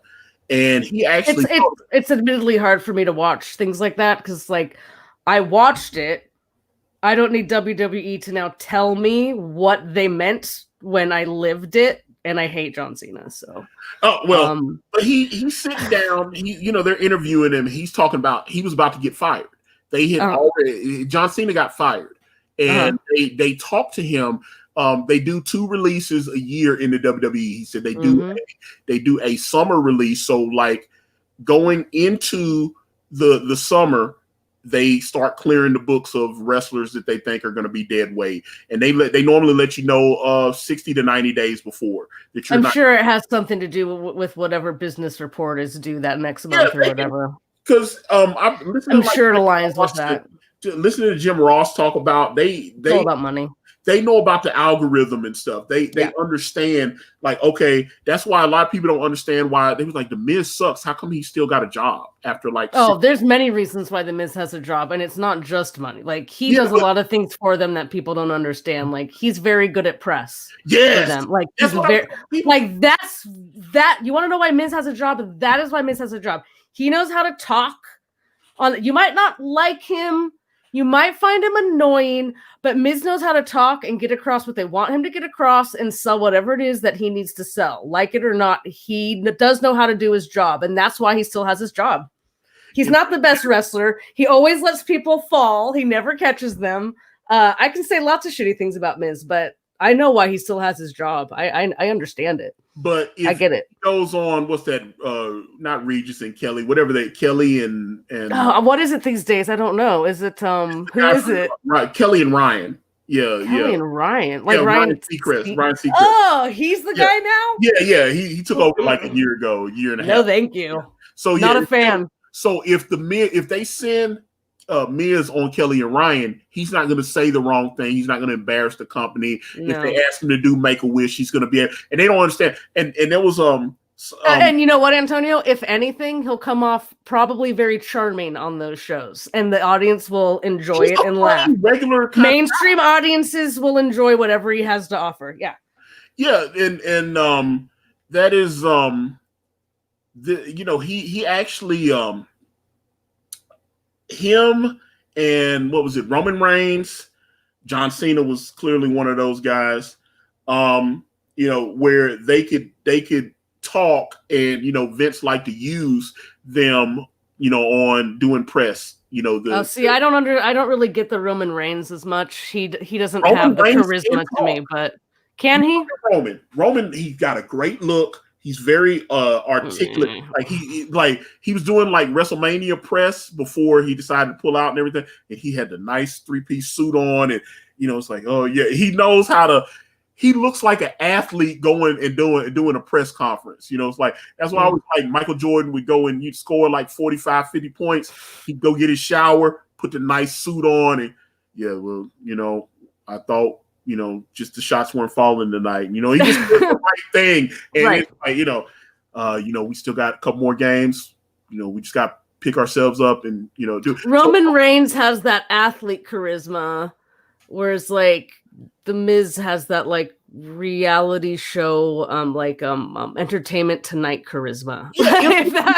That's why he's hosting a game show now. And the Rock is like the perfect balance between the Rock is definitely that was another thing that even Stone Cold said that he struggled with a little bit, where the Rock just had that a certain little extra something. The Stone Cold got over with the wrestling fans a little more than Rock. Yeah, that's why I like Stone Cold a little bit more than the Rock personally. But when it came time to do press and everything, the Rock was a little bit more polished, a little bit more smooth. He could just do and say the right things. And a little bit more mainstream. Yeah. And that's why when you look on his Instagram, he has like the second most followers. What's the Ronaldo, the football player. Oh my gosh. Okay. So The Rock has the number 2 Instagram, but his Instagram apparently makes the most because his engagement, anything he posts, because he's got that tequila company that he runs with his ex-wife and his kids or whatever. And it's like, and he's like, oh, let me show you how to, he'll do like little mixed drink videos and post them on his Instagram. And I'll look and he get 9 million views on it. And I'm crazy. Like, no, he did like a happy birthday to Kevin Hart and was goofing. He's an international star. That's how you get that many followers. And you look at because Chris Rock is famous. I think he only has like 5-6 million people following him on. Yeah, but he's not like as internationally famous as someone like The Rock, probably. That's what I'm saying. That's why I was talking about when I was talking about the different platforms. They have different rules, and like 50 Cent is somebody he's big on Instagram, but he hasn't had a real chart record in a while. But he's still able to get on Instagram. He got over 25 million followers, and what does he do on Instagram? He just posts he just goofs on other rappers and entertainers. He does little videos or pictures. He just posts little funny memes and stuff like that, and just talks shit about people and goofs on them and stuff. Although sometimes he gets in trouble for doing that because There was the Meg Thee Stallion, Tory Lanez thing that happened a couple weeks ago, where she was apparently dating Tory Lanez, and then they were down there somewhere in Texas, whatever. Well, wait, who? Who? Tory Lanez and Meg Thee Stallion. I know you don't know who these people are. No, I don't. But are they? But what are they? Like who? Stallion is a rapper. She's a okay. Rapper. Matter of fact, she's on that song WAP with Cardi B. The WAP song with Cardi B. I don't know. Wet ass. I'm not gonna say the rest, but yeah, that's what it stands for. WAP. The Italian slur? WAP? No, WAP. It stands for. Oh, okay. Yeah, never mind. Okay, and I don't want to say it because it get in trouble. But they got a hit song with that WAP song, and I mean crazy amount of streams and downloads and all that kind of stuff. But Cardi B is great on social media. Matter of fact, Cardi B used to follow me on Twitter, and then I unfollowed her. I was like, why'd you unfollow her? I didn't know who she was. She was a stripper. That's what she was. She was a stripper, and she was going around. And so she was just going around like she's gaining a following of men. She's like, hey, follow me. She was a stripper on Twitter, and I was following, and I was following, and I was like, but I went back to following her. I went back to following her about a year ago. But she's not in the same place now. She's not. Oh, you're just jumping on the bandwagon now, Antonio. You could have been one of the originals. Yeah, Cardi B used to follow me when she was just a stripper she was a stripper, and then she would rap. Sometimes she was trying to do like rap songs and stuff, but she was following anybody who was following her, she would follow them back. Mm-hmm. They say that's a funny quick way to get Twitter followers. It's like, hey, follow them back, or that kind of thing, or just go and randomly follow people if you have content that they like. They tell you to do that on Instagram as well. Like, so if you're a comic book person and you go to another artist page and you see people like liking and commenting on there, you're supposed to go to their profile and add them, and then hope like, who is this person? And they'll come this guy's like an artist or something, and then they'll follow you back. And that's how I have a friend that sells paper books through Instagram, and so I follow his stuff, and I'll if I like a book cover, I like his shit, and just like randomly I'll get other booksellers like, so-and-so wants to follow you, and I'm like, yeah, no thanks, because I won't be following you back. Like, it's not something I'm interested in. It's just like, this is my friend's account. Sorry. Yeah, so that's what but like I said, Cardi B was actually followed. Cardi B, like about 7 years ago or whatever, she was following me. 6-7 years ago, she was following me, and then I was like, I was like, I unfollowed her and she unfollowed me, and then I followed her back. She became famous, and I followed her back. I was like, oh, she's famous. If I was her, I'd be like, no, screw this guy. But yeah, he's not allowed to follow me anymore. She was just like a stripper, and she was getting to go on like Love and Hip Hop and stuff like that. I was like, oh, okay, she wasn't that famous. She was just doing like dancing in clubs and stuff like that. Just some random chick trying to. But apparently, Tory Lanez got mad at Meg Thee Stallion, and he pulled out a gun and like grazed her in the foot or something, shot her in the foot. And then, so now it's out there. So Meg said this, it's not alleged, because she went on Instagram Live and put him out there and said that that's what happened. And she just was afraid to tell the police what happened, because police showed up, all this kind of thing. So, right. She's afraid to tell the police, but not to put it on social media. Yeah. Don't. I'm sorry. That's another, come on. Yeah. This obviously it's just a publicity thing. So see, I see that and I immediately stop caring. Don't care. Like, okay, publicity stunt, don't give a shit. Like, move on, next, like I have no time for her now. Like, that's, or for either of them, really. Like, that's bullshit. So, okay. That's bullshit. So she did, so like I said, but she put that out, but like I said, reason I mentioned, because like I said, Cardi B's great on Instagram. She'll go live and talk to her fans. There's some kind of service they give the celebrity a phone number, because she's got a phone number on her Instagram profile that you can actually text, and sometimes she will actually answer. So that's another great way to talk to people that it's like specifically her Instagram phone or something. Yeah. So you be like, hey, she has a number of it. She's like, hey, text me, and you can actually text her and say, hey, and she don't answer everybody back, because I'm sure she's got millions and millions of people following her and stuff.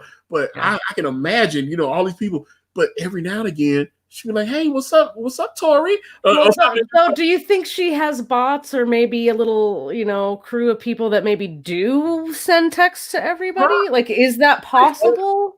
I think, no, her Twitter is very authentic. Okay. She's talking about, like, having relations with her husband and stuff like that. That it's not. You can tell when a record company has a person working because they're just retweeting other celebrities and just like news articles, and they keep it very safe and non-controversial. Did you watch BoJack Horseman?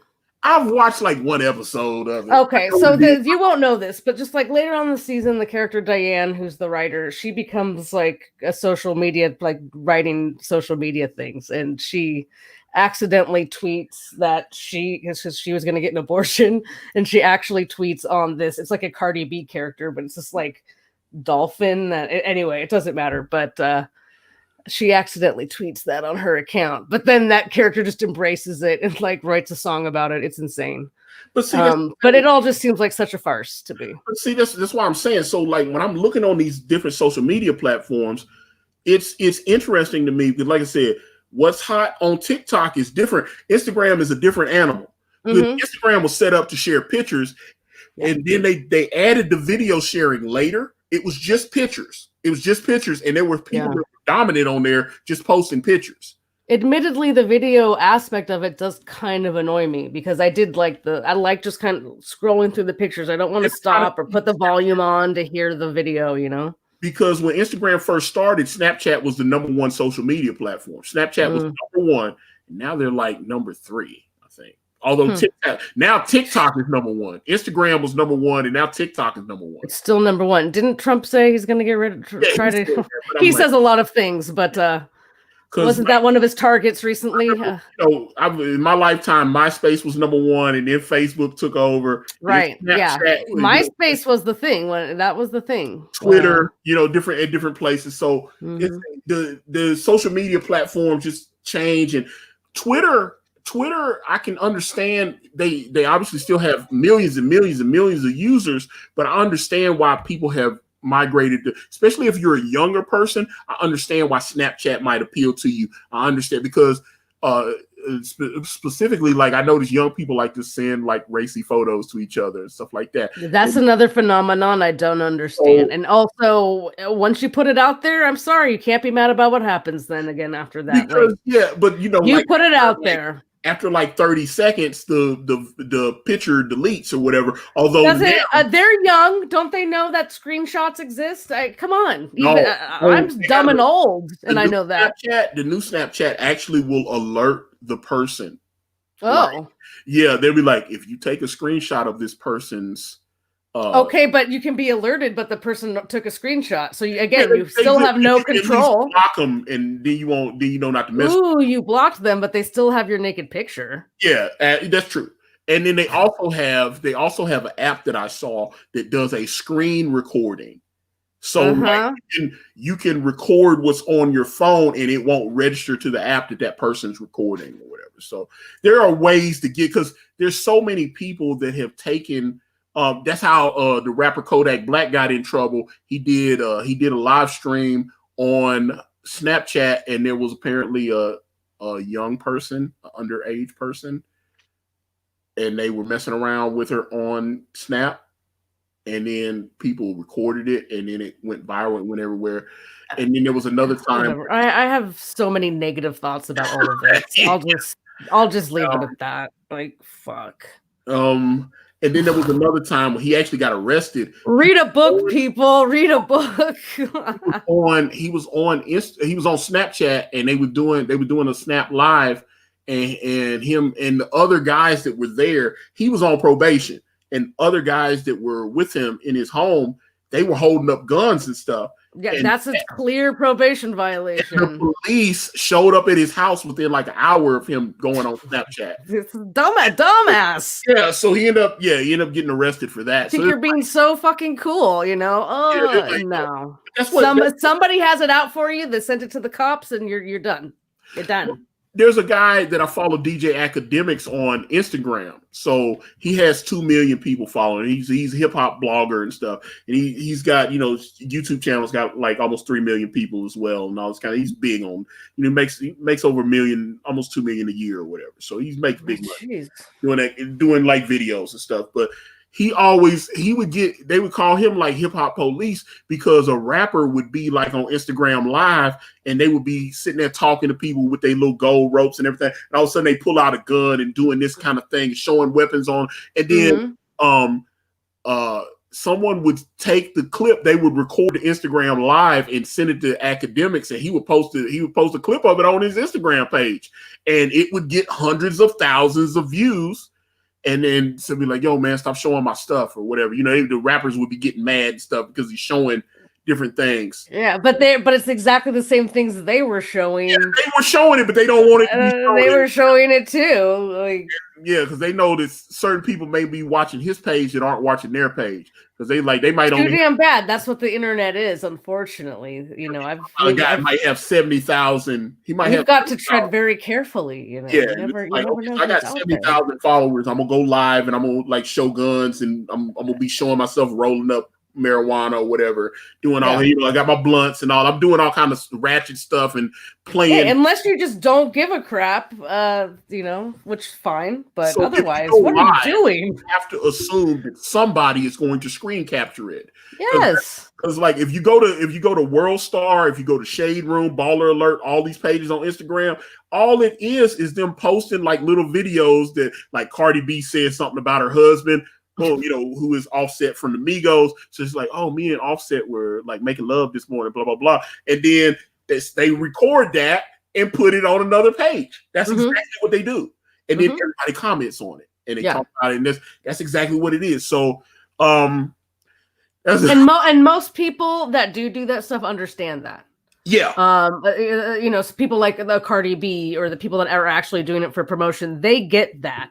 It's dumbasses with their like stupid gangsters with their guns or whatever. Like, what the fuck are you doing? Yeah, so that's where you get like these new rappers and all this. But so some of the rappers are on TikTok and stuff now. So it's like TikTok, as I've been over the last week just messing with TikTok, I can understand that this I like some parts of the platform, but I understand that I am not the demographic for because the little quick 30 second videos, 60-second videos. It's just like it's like living your life in sound bites. And you hit the button, like, okay, I don't like that video. You hit the button and it shows you another one. They got the For You page on there, and all they do it's almost like Instagram's Explore page. So based on when you sign up for the account, you tell them what you like. Like, okay, I like sports, I like music, I like I like movies, film and television, I like pets, stuff like that. So they're finding those type of videos for me. They want to keep you on the platform, watching as much of their content as possible because they have advertisers. So they're like, oh, this guy is on TikTok at least 2 hours, 3 hours a day. And younger people can be on TikTok because you can go, they got it set up where you can go live on TikTok now. So you can go live on pretty much, because you can go live on Twitter through which is what we're on Periscope obviously right now, to my followers. And people are doing it, but I see, just like with the Periscope on Twitter, like guys like Ricky Gervais, he streams on Periscope all the time. His Periscope is monetized, so he makes money off of that. He's been monetized for a very long time. Him and Stephen Merchant and bald guy, Carl or whatever his name was, they did a podcast a monetized podcast for a really long time. So that doesn't surprise me that he's still doing that or something. Dan Frager used to work on his podcast. He was one of the animators or whatever. I remember that. And Dan Frager, he did that. So, but yeah, Ricky Gervais is monetized. Scott Adams is monetized. The Scott Adams, the cartoonist, I was like, although he pisses people off because he talks about Trump a lot and it just pisses people off. They don't like him, so it's like, he's So, but I've been following. I used to read Dilbert all the time, so I always liked him. So he's Dilbert guy, okay. Yeah, but his his Periscope is lit. He be on Periscope on a regular. He gets his drawing or just talking about Trump. He just talks. He talks about current events, and obviously Trump's the president, so he's going to be on there a lot. But that's his thing. He just sits there and talks about stuff in the news. He talks like the Democratic convention was last week. He talked about that all week, and then he's talking about the RNC convention. So that's what he's doing. He's just talking, and I mean, I'll see him go live, and he'll get like 15,000 people in there. I mean, he'll go live and he'll be drawing numbers in there, and so you can make good money. I still have to get. I looked on my Periscope and I still have to get like 150,000 likes or something to be able to get monetized on Periscope. That seems like a lot. Yeah, it's hard to get them. That's what I'm saying. I've got I think they said I had like 1,200 or 1,300. I was like, I still have to get like 150. I was like, whoa. I was like, yeah, it's going to take me a couple of years unless I all of a sudden become multi-famous or something, it's like, it's not going to happen. So, Periscope, but someone like said, Ricky Gervais and those guys, they're all monetized where they go live and then you can send them the stars and it's like a tip and they get a nice little chunk of that. They get paid. Where is our TJ Swan? Has he abandoned us? I don't know. He might be working, but we miss you, TJ Swan. Yeah, we miss you, TJ Swan. Where have you been? So I shared a few videos on my Instagram, on TikTok, and from that I had pulled from my For You page on TikTok. And one was a young lady by the name of Mandy Crockett, and I actually have been talking to her. She's a very nice young lady, and I DM'd her because I shared her video and she saw that I shared her video. She was playing, she did it in a little 60-second video. She plays guitar on her TikTok. Now on her TikTok, she had like about 300,000 people following her or something. Wow. Like crazy. She blew her TikTok up just doing these little 60-second guitar videos. And I was like, yo, but then you go on Instagram and she only has like about 1,600 people following her on Instagram. Mm-hmm. So it's a different. And she's doing it's different people, right? Like I feel like Instagram must be like an old person platform because it's the one I'm on. Like it's gotta be, it can't be cool. Because I'm like, if you can't look. So it's like I was like, how do you have a couple 100,000 people following you on this platform and then you can't even get over 2,000 on Instagram? It just seems because she's playing guitar and stuff on Instagram too. Is that a thing right now that's really popular? Because I feel like that has, maybe it's been going for a while, but like people playing their music and instruments and just streaming themselves playing for like hours. Like those seem to be really popular internet videos, at least for the past couple years or so. I want Maddie to come on because I told her, I said, hey, maybe when everything gets a little calmer, you can come on the channel and play. I'd love, because number one, she plays, her playing is beautiful. I love her guitar playing. It was like she's playing Metallica and it was, wow, she was so gifted. She was such a skilled guitarist. Does she only play the guitar? Or are her videos just I've seen her playing this guitar. So it's like, yeah, she just, and I mean, she's like she's playing like, she could play like Pink Floyd. She's playing all different because the different people are sending her TikTok messages and go, hey, will you play Metallica 1? And she's like, and just playing. She's taking whatever requests. Well, she should do it for tips like piano players. That's what she should be doing. Like you can only request if you give her like $2. That's what she should be doing. Okay, but you like a piano bar. It's like play this on her TikTok, and but I noticed, and then there's a black lady that I started.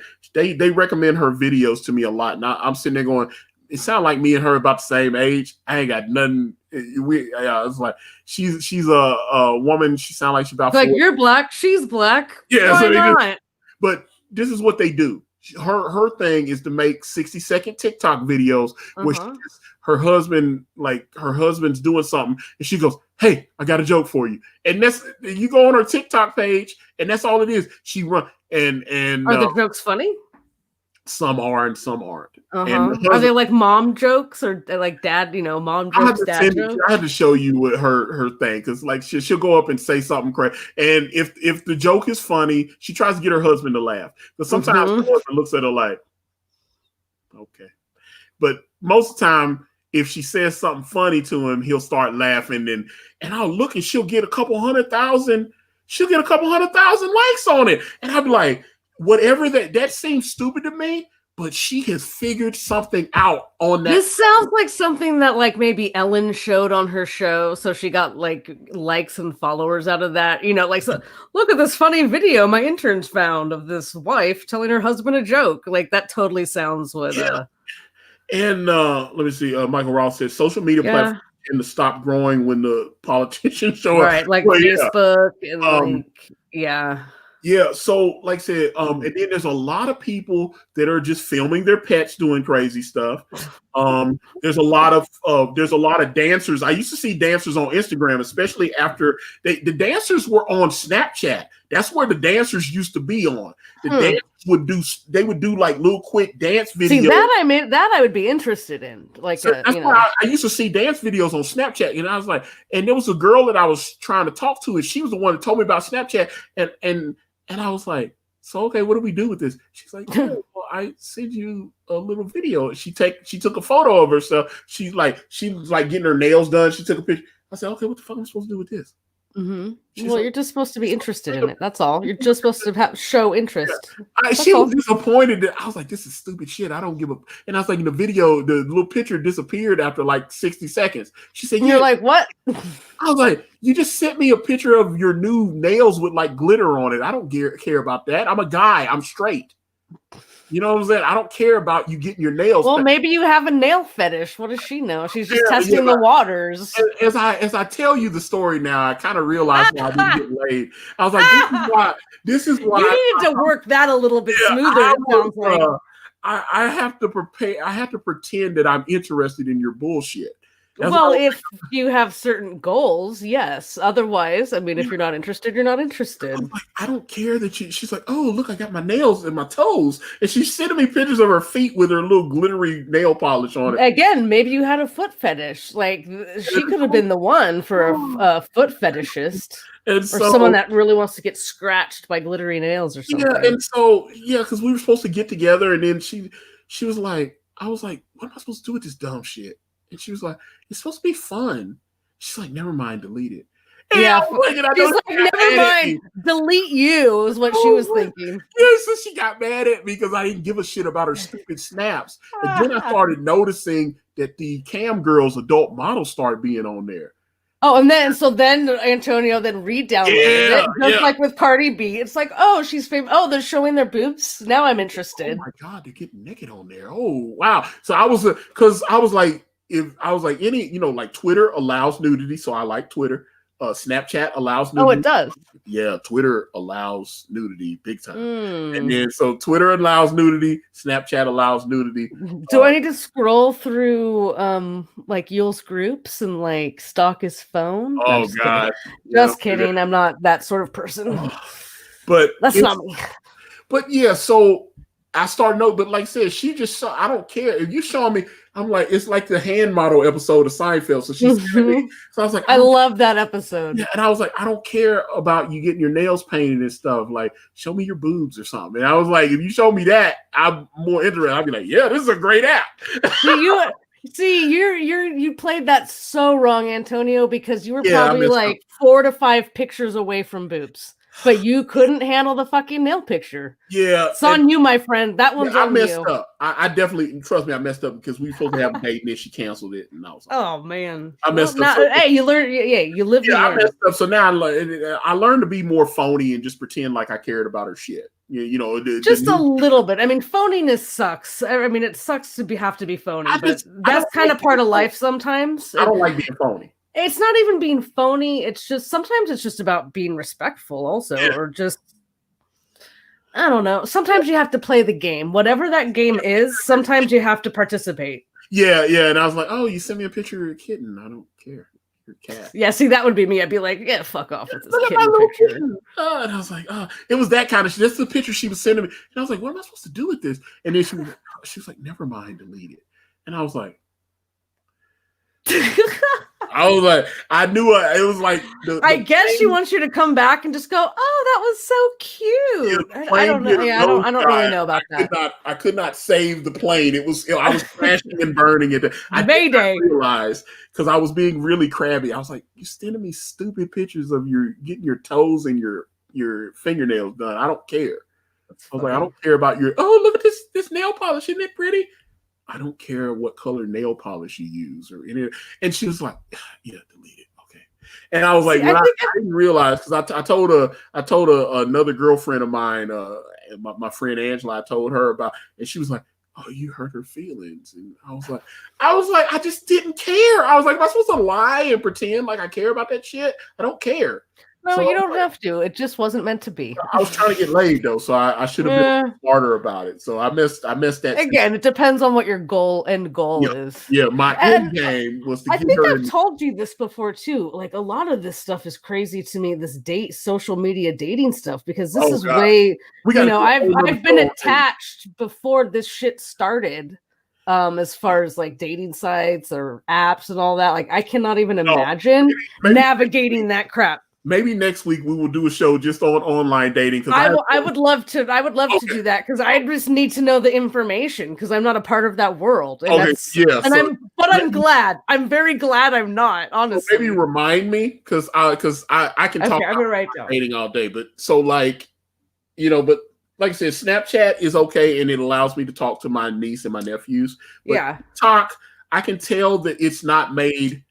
Although, like I said, the married woman that just stops her husband and tells stupid jokes and stuff, and she's built a business, because you can make money like that. Because like you can, another thing, she can do a 60-second video. It's like, hey guys, I just got this little product here, and you can check it out. Boom, and you can drop a link, and people will pay you to recommend, to do a little viral video and recommend your product. So she's built a business with a couple 100,000 followers just telling her husband stupid jokes.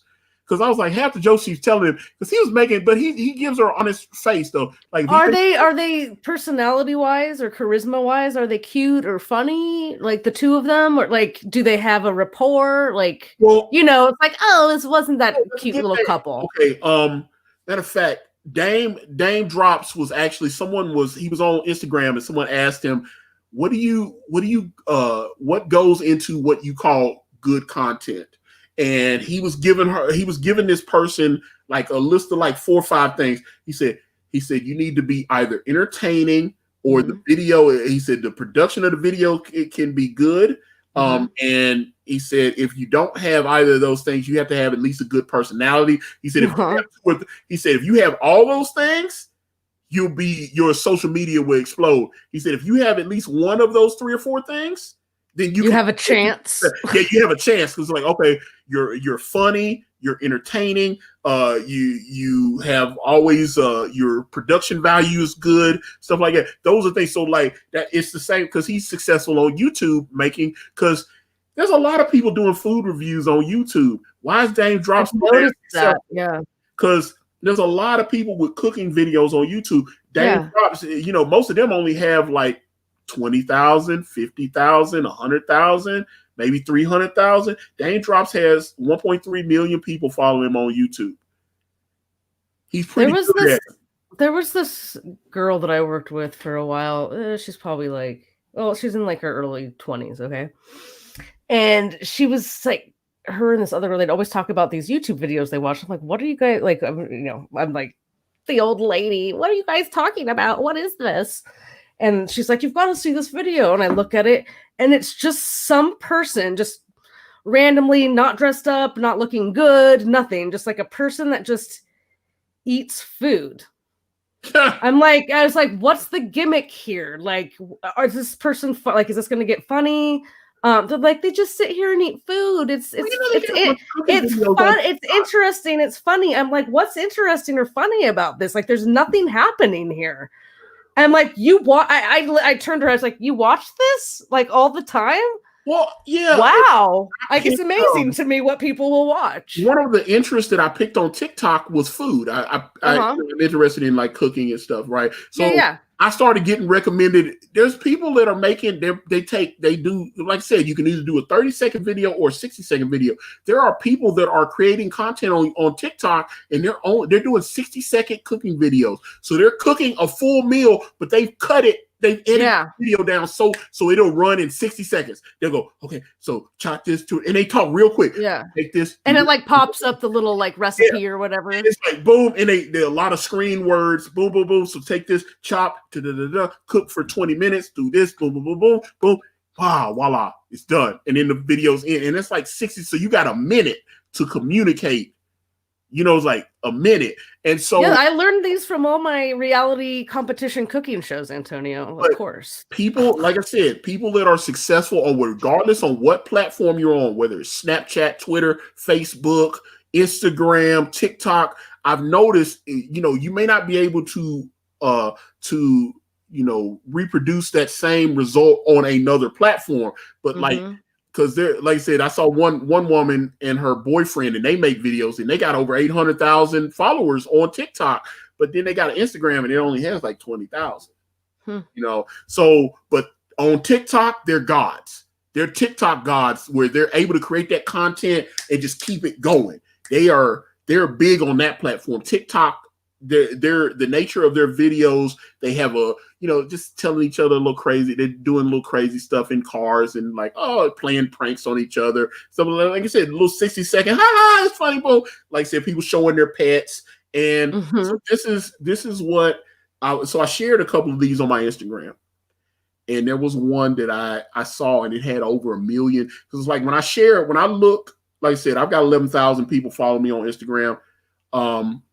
If I'm going to show you your video, if I'm going to put your TikTok on my Instagram page, I want it to be something that's going to appeal to my audience. A little funny joke or something. So this person had, 1 million views, like 1.1 or something. And I noticed that I felt very manipulated when I watched the video, unlike other TikTok creators. And so I'm going to tell you about this video.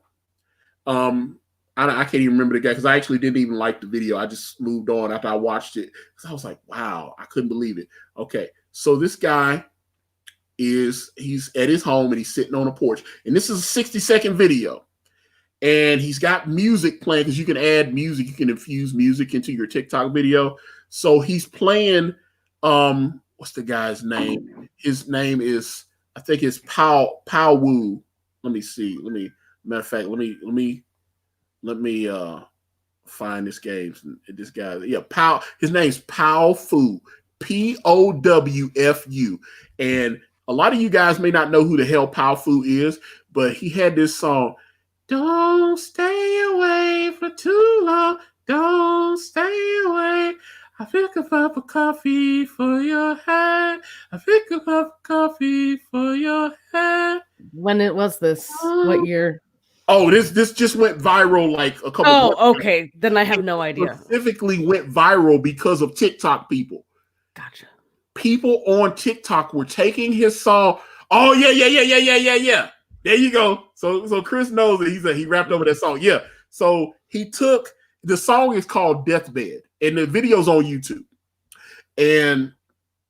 But a lot of TikTok people used his video, his song, and they would like film. Like there was one I saw where it was a really sad, like the pet is sitting there looking all sad, waiting for their owner to come home. And they're like, don't stay away for too long. And they cut this video, and it got hundreds of thousands. And then someone else did it. They were like dancing with the girlfriend. Don't stay away for too long. So there's so many people on TikTok that use it. So this guy sits there, and he made his video, and here it is. So here it is. It's like the 80th video I've seen with this same song. And like I say, he got over 1 million views. So this guy did this. And this guy looked like he's about 50 something years old. He wasn't a young cat. Most of the people on TikTok, they're like in their 20s and stuff. They're young people. So this is an older guy that made a video that went viral on TikTok. So I give him that respect, but I felt manipulated when I watched the video. And here's why. So he's sitting there on his porch, and the words comes like, I want to share my story. And I'll make a cup of coffee for you. And so you're listening, you're watching this video, and all these words keep popping up on the. You have to read the video. So, and so he starts reenacting. So he was like, one day he came home from work, and there was a note. And so he walks up to his porch, and there was a note from his wife, and it said, "For you, my love." And so he leans, and like I said, because this is a complete recreation, because I know he didn't, this is he completely did this to. I know he said he was sharing this story. So he leans down, he picks up the note, and then he reads the note. He reads the note on the air, or he puts the words to the note on the air. So basically, his wife is like, "Hey, my love, he's like, I need you to show me how much you love me. If you love me, I need you to give me space for 24 hours. She said, I don't want you to call. I don't want you to text or send me an email. Just go away for 24 hours and have no contact with me, and then come back tomorrow. Can you do that for me? If you do that, that will show me how much you love me." And then so in the next, like I said, this is only a 60-second video, but he got a lot of information. The video did the people that are smart on TikTok, they know how to relay information very concisely and in a quick and measured fashion where the message gets out, because he got a lot of information out in 60 seconds. So he said he agreed with it. So the next, like, say 10 seconds, he's explaining, okay, so he waited the 24 hours. He loves his wife dearly, and it drove him nuts not to be able to go, "Hey, baby, I miss you," or whatever. So he stayed away for the 24 hours. He comes home. So I'm thinking, oh my God. So she's probably set up some big surprise for him or whatever. So he comes home. "I can't get a cup of coffee for you. Making a cup of coffee for you." So the song's playing the whole time, that little loop. Boom. So it's like, "Don't stay away for too long. Don't stay away." So then he goes home, and there's another note. There's another note on his porch, and he, "For you, my love," grabbed the note, and she's got the little hearts on it and all this. I was like, oh, okay, sweet.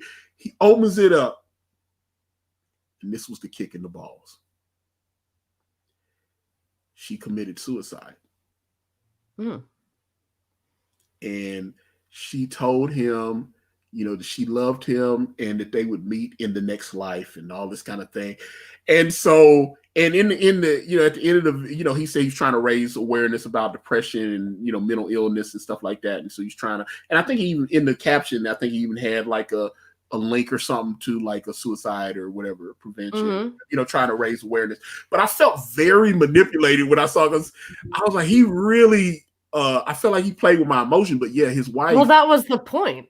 Yeah, I was like, I mean, he did play with your emotions. Yeah, that's what he wanted to do. Yeah, so but he comes on and he's playing. But I mean, the production on the video, I mean, like I said, it's a 60-second video. It's like, and obviously you thought it was going to end in a happy ending because you're Antonio. And then, yeah, so his wife took her life, and that's pretty sad. I was sad TikTok video. Yeah, but like I said, it resonated with people because he had over 1 million views on it. People were sharing, but I didn't. That's why I didn't share. I didn't share that one. And things that kind of kick you in the gut are things that stay with you. Her killer. Yeah, you never know. He should probably take that to the police. You never know.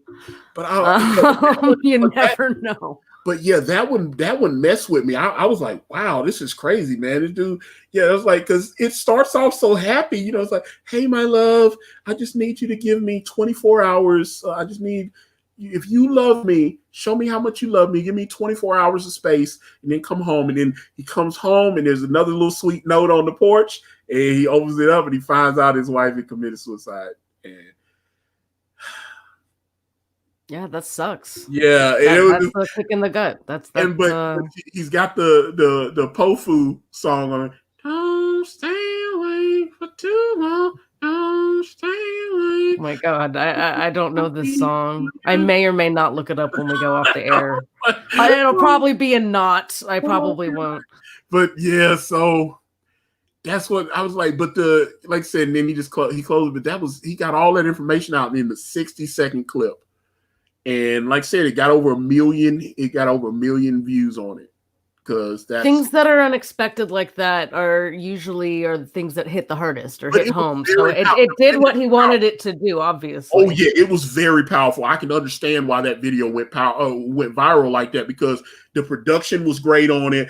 The song, he picked that song that was going viral at that time, because a lot of people on that song that song ended up going to number 23 on the U.S. charts. That guy's from Canada. That song charted at 23 on the U.S. charts because so many people on TikTok were making videos.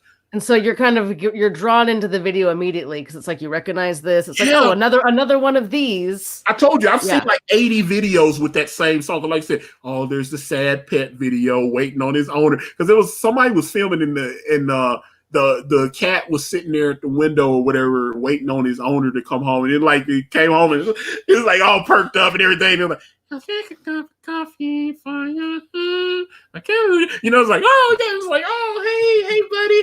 The cat's happy to see his owner and all this kind of thing, or the little puppy. There's so many people, or there's like some person like filmed their grandparents who had been together for like 55 years or something, like, they're like dancing to the song and stuff. There were so many different videos on TikTok with that particular song in it. Mm-hmm. So it was, but that one, like I said, I understand why it went viral, but it was also very disturbing. So it was, because like when he dropped that she committed suicide, I was like, oh damn. I was like, yeah, that's a kick in the balls. Okay. Yeah. Thanks. It's a tough one. Yeah. I mean, obviously I'm I could see that being a commercial on TV though. Yeah, they've for like a suicide hotline or whatever. I could totally see that being a commercial. Yeah, I mean, but the way he cut the or a PSA, whatever. I don't know. I need to find it and send it, because I would love for you to watch it. I would love to get your opinion on it. But yeah. Whew. Well, all right. Well, I'm Jilled out. All right. What? I'm just kidding. I'm drained. I am. Yeah, it's weird. Please, we're at our time. We're at our limit, I think. The JillStream is too much, but it was pretty random today. Yeah, but I loved it. That's what I love about it. So it's like with a very small focus. Yeah, it's great. It's good. Good times. But Jill, is there anything you want to say before I do all the shilling and doing all that? No. Have a good weekend. If ever anybody has like a real weekend, I'm sure. People are working out there. All right. Kids are back at school. Around here it's all from home through the interwebs, but all right. Everyone enjoy your weekend and watch Wire Wednesday. Come back on Wednesday. Okay, so that is perfect. So whatever platform you are watching us on, whether you're on Planet EJOBN or you're on Twitch or whatever, if you want to come hang out directly with us in the chat, or obviously we are taking chat from the other platforms as well. But please, we'd love to have you on our YouTube as well. YouTube.com/Akari Press. Please come hang out with us. And again, my thanks to our good friends over at Planet EJOBN for always being so friendly and allowing us to share their platform. The good man Jamal Baraka on there. Catch the JillStream every Wednesday and Friday at 6 p.m. Eastern Standard Time right here on the Akari Press channel, or you can catch it on iTunes, Spotify, and iHeartRadio. Of course, go to anchor.fm/Akari Press if you want to listen there. And come maybe help us out. Take $1 and throw it out. Throw a little. Toss a coin to your witcher, as they say. And Michael Ross. Whoa! Thank you, Michael Ross. Thank you. Well, see, there you go, man. I appreciate that. Toss a coin to your witcher, O Valley of Plenty. O Valley of Plenty.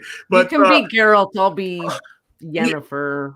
From the game. I haven't seen the show, so I don't know. The show is good, but I had to go back and watch it again because I was confused at first, and then I didn't realize that they were going into different times and stuff. I thought they were telling a linear story, and they were telling like past stories, and so once you understand that, it made a little bit more sense. So but Witcher, I'm looking forward to the new season, which I thought was supposed to come this month, but now I'm hearing everything's been delayed. Yeah, it was supposed to happen this month. I don't think it's going to happen now. So, but toss a coin to your Witcher, oh valley of plenty, oh valley of plenty. Oh, well. Anyway, for Jill, I am Antonio. Love, peace, hair grease. The JillStream will be back for Wire Wednesday on Wednesday. Yeah, that makes sense.